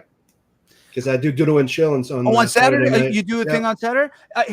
Can you hit me up on Twitter just to remind me, Sim? Yep. Okay, because I got to jump into the other thing because I'm running a little bit behind now. But yeah, absolutely. Like I said, I've got 6 days left of the campaign, and we're trying to do as much as possible. I think I'm going to hopefully be able to get on Film Threat and World Class Bullshitters and Doomcock Show. So fingers crossed, because that'll really change the game. But for me, everybody who actually cares, those are the people that I care about the most. So I'll talk to you guys one at a time until I have every single one of you guys in my circle as my friend, and just as another person that I know who loves all the same shit that I love, because there's no reason why we can't be friends and we can't enjoy all this shit together. Mm-hmm. All right. Well, I'm going to keep talking for a little bit. You can head out if you want, Mr. Jesse. All right, my friend. I'm going to talk to you guys later. All right. Be Later, good. Jesse. Have a good one. Thanks, Sim. Thanks so much for the great conversation, brother. And thank you all in the chat. Hail chat. You guys rule. My pleasure. So much love. So much good vibes. You guys are awesome. All right. Yeah. He's such an interesting feller. Mm-hmm. And I have on and stuff. And just getting to listen. I just sat here and listened to him. He does so much talking. I just got to listen. But he's very interesting, and what pretty neat views. And I seen Tree Goblin said he's if he can work out Kickstarter, he's going to get the book. That's great to hear. I think I might pick it up too. I think I might be picking this one up, and because I do like that interior artwork on there. It looks really weird. Let me scroll down here. Let me show it off again. This there it is. I like this art. I think this art's pretty solid here, and interesting colors. Yeah. So I'm gonna check it out. I give her throw some money at it, help him out. Let's see. But good news for me today was that I well, not today, yesterday. I went and paid off my house. I am completely paid off. It took me 6 years, but I have completely paid off my house loan. It's gone, and now I can finally start taking. I'm broke, but yeah, well, not broke, but a lot less money than I had before. I made sure to give myself enough money for bills and such until I can start getting it filled back up. But now I got to work on. But that's going to save me so much money in the long term.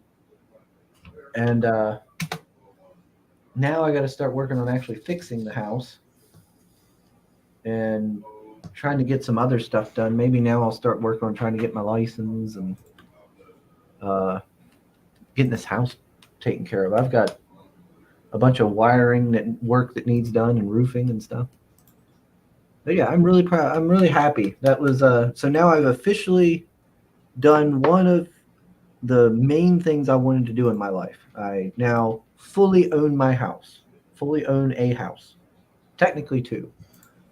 And got it all paid off. So I'll be getting the full soon and everything. So technically, you can get a loan and buy a new house and rent. That's right.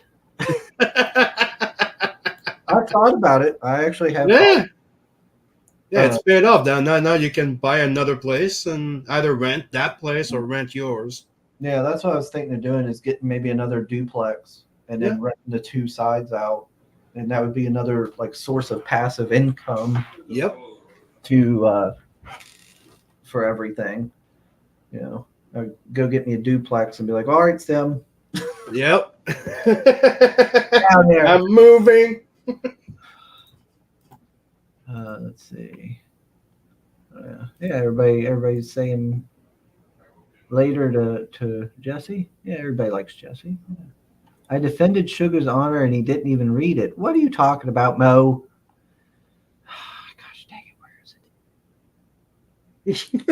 it? Mo's like, imagine if one day Sugar catches up to his child support payment. What is it? What is it? I don't know. What did you just say? Oh, the one it said that the previous there's like all the way from the bottom is two messages. It's right there. I can't highlight it for you because he didn't give me access. He didn't give me that power yet in here. It's all the way down. It's one of the new comments he just said. Imagine if one of them catches up to his child support payment. Mo, there you go. Oh, hush up, Mo. There's no child support payment. Gosh dang it. I do not have a child. And, you know, next up, Sugar will finally pay off his fursuit.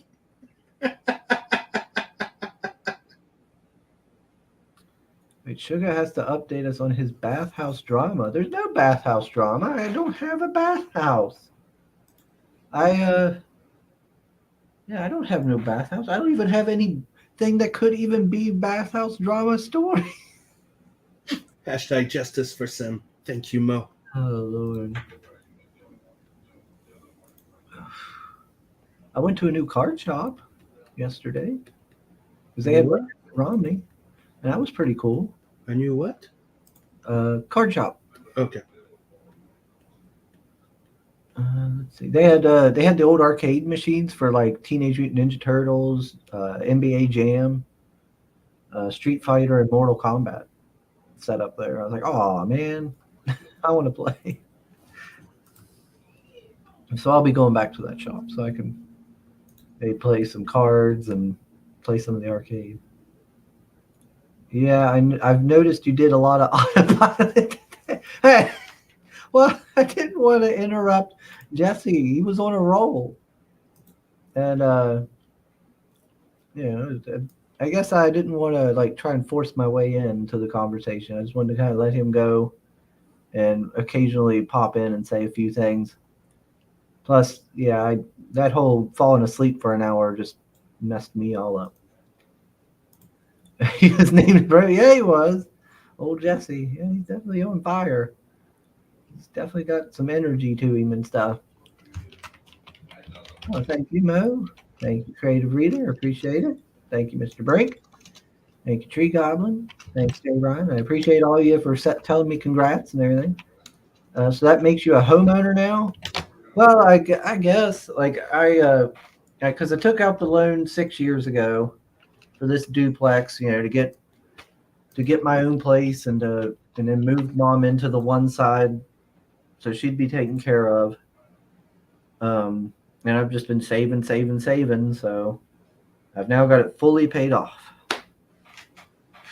So that's one less bill I got to pay every month, and it only took me 6 years out of the 30 to pay off the loan, so that'll save me a ton of money in interest. And no, it's not my mom's house; it's my house. She's over there on that side. Let's see. He can't return.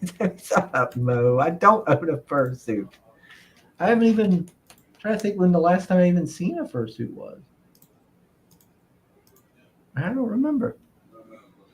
What was that last con I went to? I don't Wasn't remember. it a Euro Quest? A Euro something? No. Yeah, I don't remember the last con I went to. Gosh, I feel dumb. Oh well. Yeah, I can't remember. I can't remember any furries. So let's see. Oh, Jay Ryan says he recently bought a house. Nice. Excellent. Wonderful. Craver says someone told me if you own a house, you can't have a day job because it is a constant work having a house. Yes, it is. It's expensive owning a house because you're constantly having to fix it. I've already had to fix my bathroom once. I've had to fix all the wiring in my mom's side there that she's staying in. I had to fix all the wiring in it.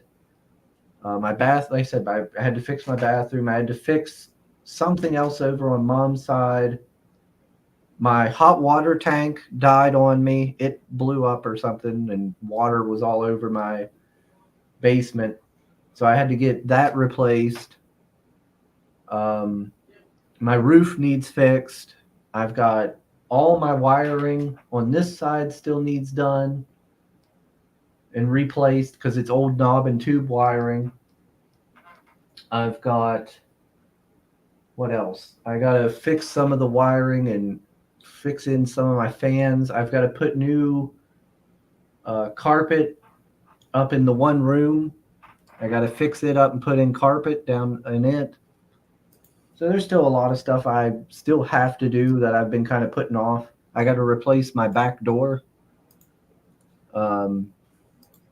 Oh God, with the chat, something saying anything about my back door is going to be taken wrong.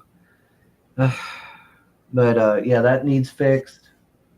I got a couple cats living in my backyard. I found out the other day. There's a little all black kitten that's in my that hangs out at my back door in my backyard. Yeah, because the other day I've got when I first came here, I don't know, a couple years after I first came here, the bushes and like shrubs and bushes and stuff, there was a ton of stuff growing up around the house. So I went through and tore it all down and got it all cleaned out. And I don't have any way of hauling it, so I just took it all and threw it in my back porch area there where my back door is and just set it all there because I don't use my back door anyway. So there's just this big pile of like brush and stuff. And the other day I went and looked out, and there was a mommy cat sitting back there and had caught a bird and had it and was eating on it. And now her baby is sitting back there. I seen this morning laying there. So I got a cat, a family of cats living in my backyard. Let's see. I already read that. Chris doesn't have a day job. He works night shifts exclusively, which is why he's often tired. That is true. That is true. Also, why I had to wake him up this morning. Yeah, I am tired. And they've changed my schedule around again. So I'm a little, so it threw off my sleep schedule today because I didn't work last night. And normally I do. I remember Jesse sending me a message going like, "Hey Sim, can you remind Chris that I didn't get the link yet?" I'm like, "Don't worry, dude. I didn't get mine either." It goes, "Oh, okay." Oh,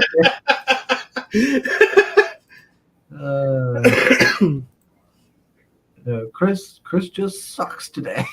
I told him, like, dude, just keep in mind he does night shift. He might have fallen asleep on his chair or something. Trying to get his attention. Yeah, I stayed up all morning because I was like, okay, I'm good. I was like, I'm gonna get a shower an hour early, throw my clothes on, be all ready to go. And I was like, I went and showered, and I was like, man, I am burning up. And my face was red and everything. I was like, I need to go cool off for a second. So I went into the bedroom, sat on my bed, and had the fan blowing on my face. I was like, okay, this feels good. Yeah, it feels nice. And then next thing you know, I'm hearing your phone, and I'm like, what happened? Where am I? What's going on? I must have just fell down, like, and just fell asleep. Yep. You KO'd. Yeah. For an hour. Let's see. Justice for Sim. Why do we need justice for Sim? Because we all need justice for Sim. What the fuck are you talking about? We need justice for Sim because unfortunately he lives in Canada. I like how Chris's voice always goes up when he's denying stuff. Nonsense. I deny nothing. Sugar is the only one who gets forcibly entered around here. Shut up, J. Ryan. Sugar puts the home O in home owner.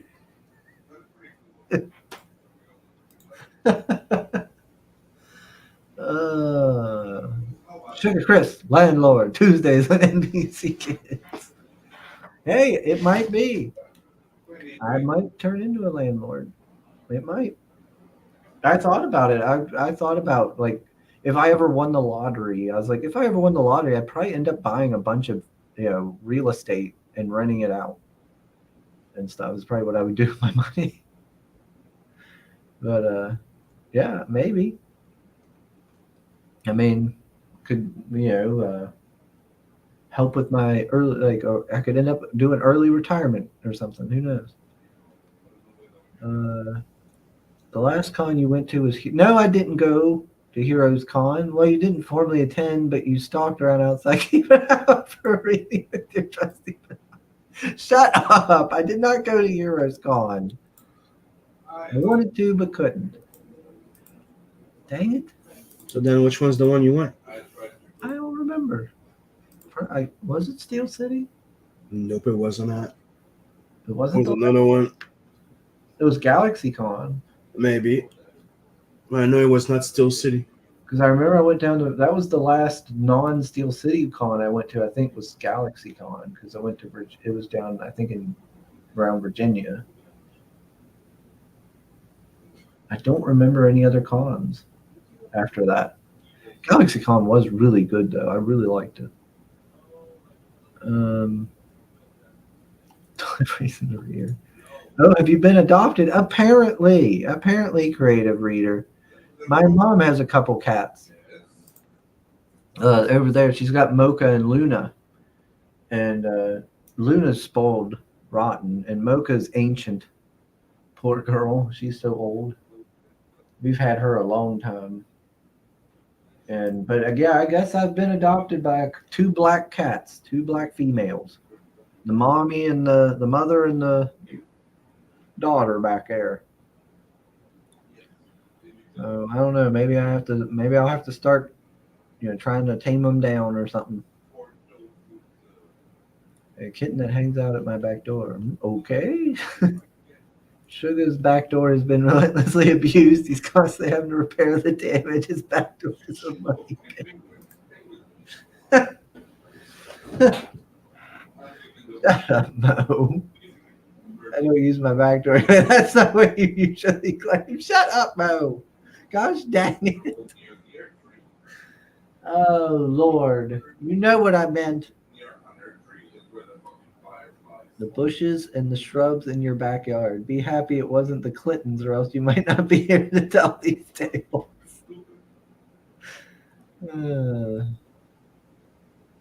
Sugar's back door has information that could lead you to the rest of the Don't say that. Sugar's back door gets hammered like a screen door in a hurricane. On my face, it felt good. Felt like, shut up, Mo. Soul says that's because that lifestyle is unhealthy, and they're even messing with you, changing your schedule around. Stand up for yourself, ask for a raise, then kick them in the balls. Nah, I recently got a raise actually. My yearly raise or whatnot.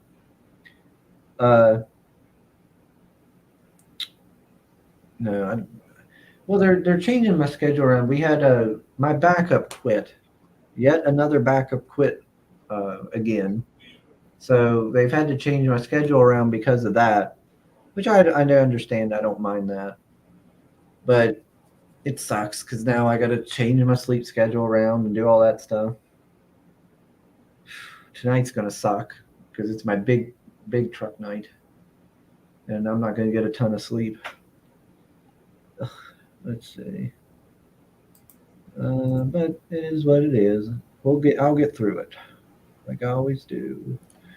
Soul says, Sim, have you done a Rebel Moon 1 and 2 watch along marathon on Discord yet? No, I haven't even watched the second one. I was very disappointed with the first one, to be quite honest. Let's see. No says, I've been adopted by 2 black cats. What will those 2 Mexican fellas have to say about that?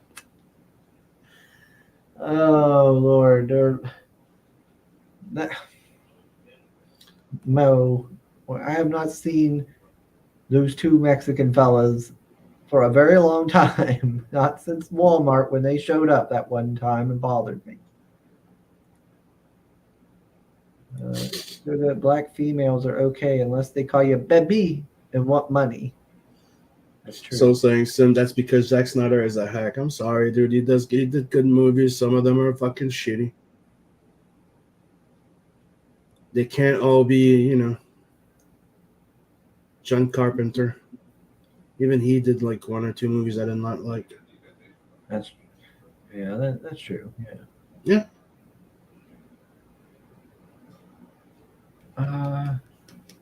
Oh, that reminds me. I gotta look that up real quick. There was a movie I seen that I didn't realize John Carpenter made. Which one? That's Starman. Mm.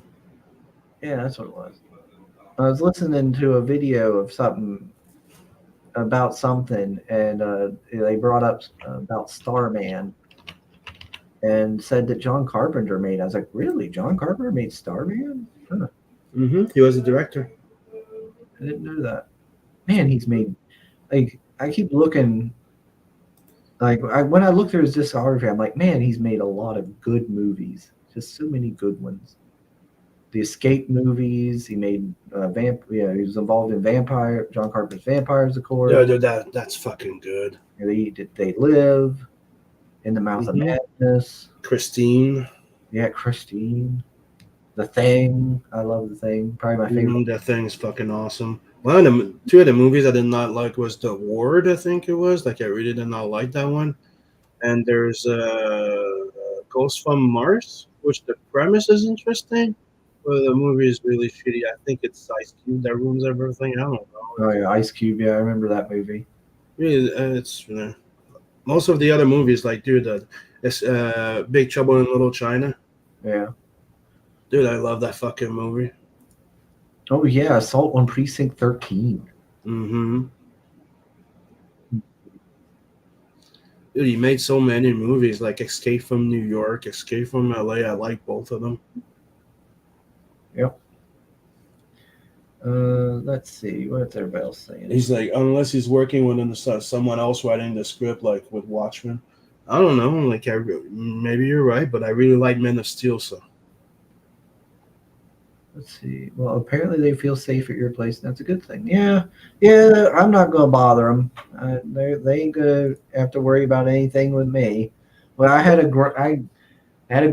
The one time I looked outside, out my back door window, it was a groundhog, a big fat chunky female groundhog, and it was climbing around on. This was before I cleaned up all the brush, and it was climbing up one of the brush things that was hanging there at my off the side of my back porch. And it was like hanging. It ended up falling off of it. and another movie that he wrote that's pretty fucking good, 300. So But yeah, they're gonna be fine. I think they were over in a couple houses down. One of my neighbors, a couple houses down, because when I was coming home this morning, I heard her going, "Get out of here! Get out of here!" I heard my one neighbor saying that, "Get out of here! Get out of here!" And I seen a black cat jump over the fence and take off down towards my house. I was like, "Oh, yep, that must be my backyard cats going and getting into trouble." but he always does get help, which is pretty. Sorry, I'm checking for Jack Snider stuff. Okay. Sugar being adopted by 2 black females explains his bathhouse lifestyle. What? What are you talking about, Jay Ryan? What would Sugar do with a raise? Now that he's paid off his house, he's going to go back to spending all his money paying for Dong. Shut up, Mo. I did not pay for Dong. That is a lie.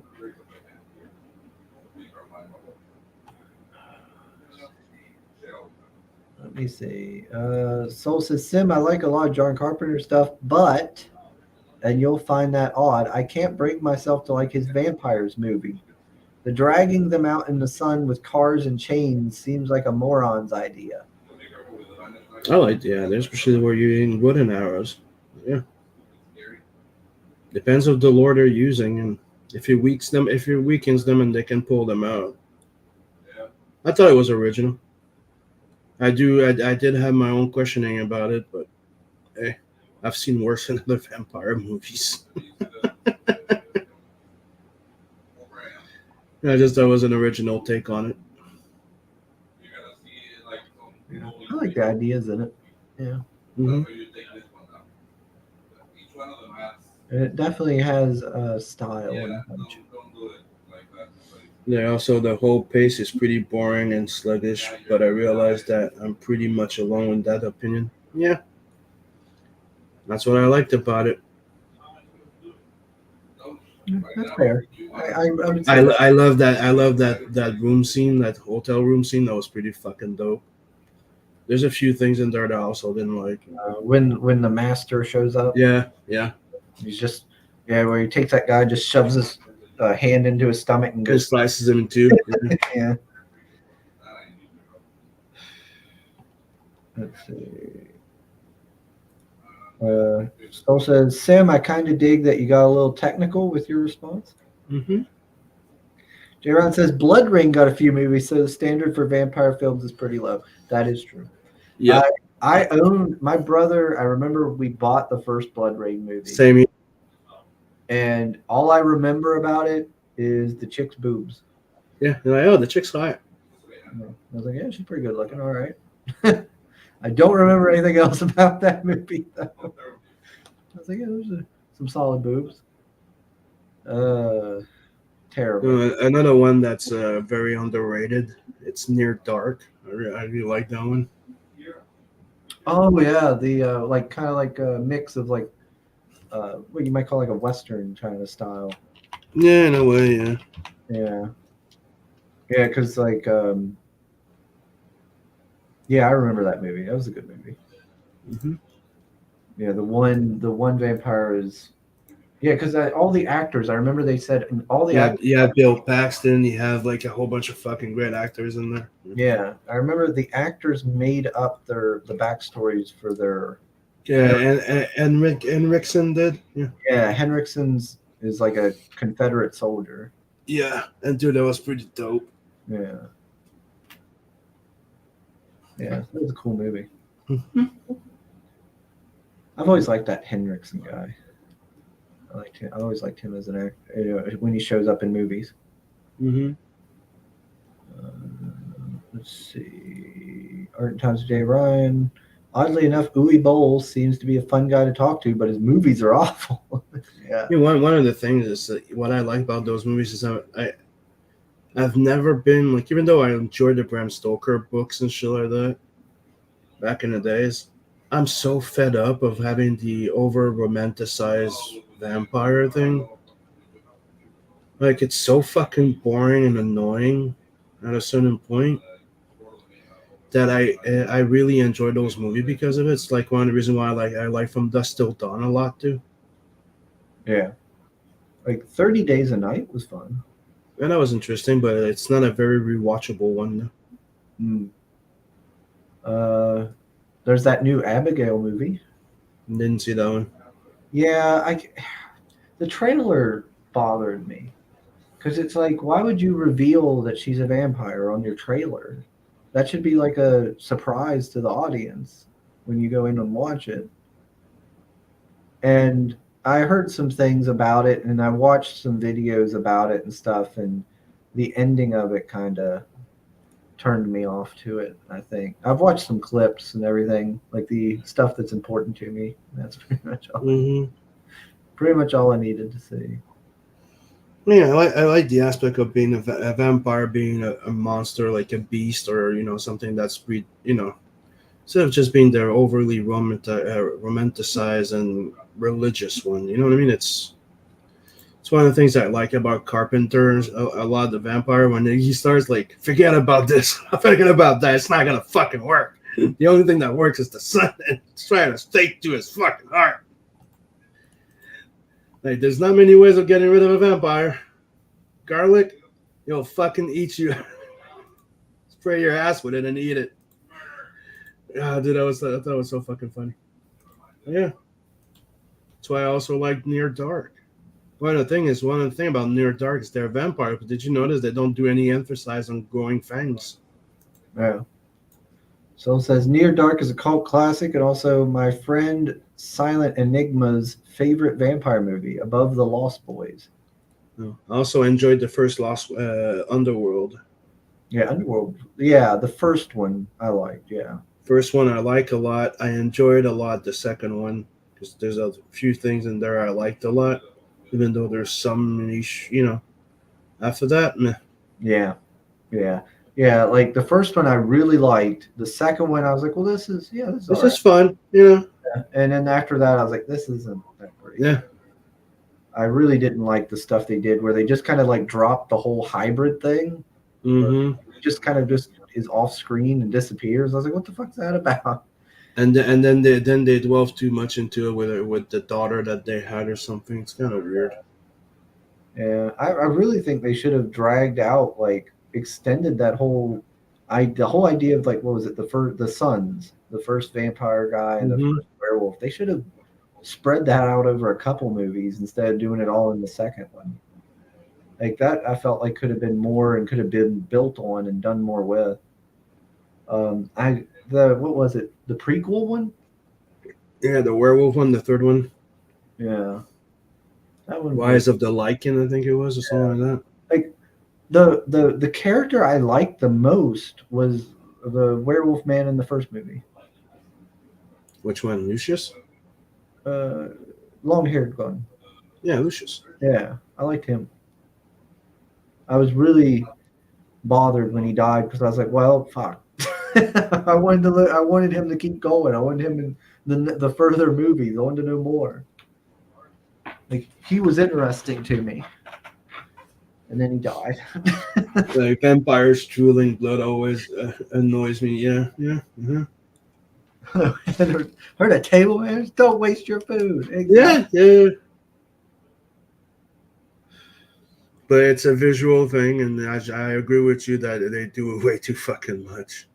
Yeah, Like instead of just being a drip, you know what I mean? They're just like, yeah, like if you're like a starving feral vampire, like the one thing that's always kind of annoyed me is when like a vampire will bite somebody and they're just like spilling blood everywhere. It's a big giant mess. I'm like, if like it makes no sense to me. Like if you're a feral like half starved to death vampire, then I would get that making a mess like that. But if you're a normal vampire, you wouldn't be making a mess because you'd be drinking it all. That would be you wouldn't be wasting the blood.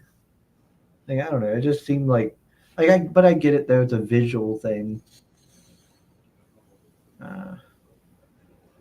Let's see. Remember when they spoiled that Arnold was a good guy on the T2 trailer? No, because I wasn't around to see that trailer, Mo. I did. But if so, that seems like it wouldn't be a good idea. Let's see. Oh my gosh. Soul says Blood Hunt is greater than the Blood Rain movie. Yeah, thank you. And look what he said after. Ouch, that just hurt physically. Yeah. He pulling a fellow old guys just now. It only came out 33 years ago. Give me a break. Yeah, I was 3 years old. Let's see. The Underworld movies lost me when they hyped up the vampire wolf metamorphosis, and then it was just a topless guy painted in black. Epic transformation gets started. Yeah, okay. I can agree with that. Yeah.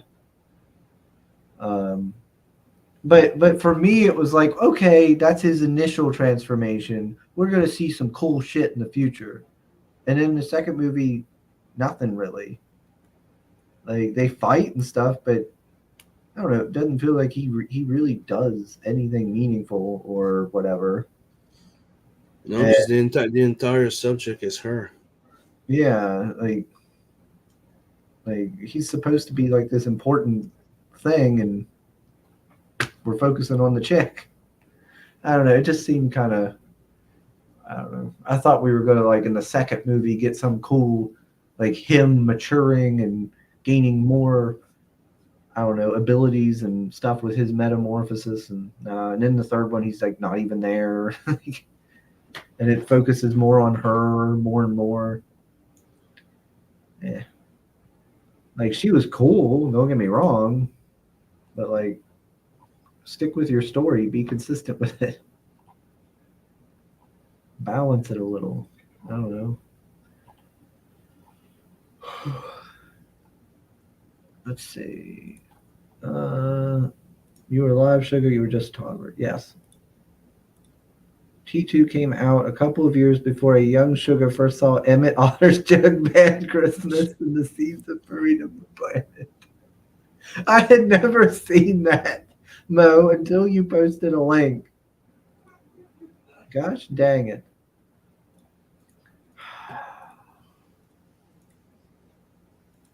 All right. Yeah, I need to get off here.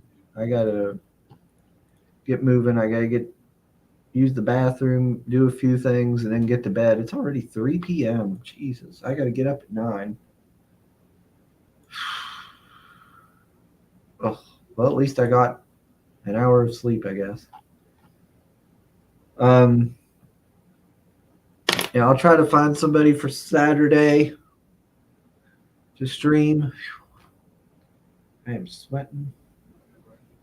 And yeah, so I should be able to do a show on Saturday as soon as I find a guest and do all that good stuff.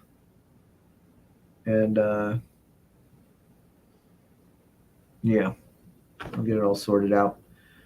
I'm gonna wrap this thing up so I can try to go get a snack, something quick to eat. Don't forget to sub, like, and share, everyone. Do all that. Yes.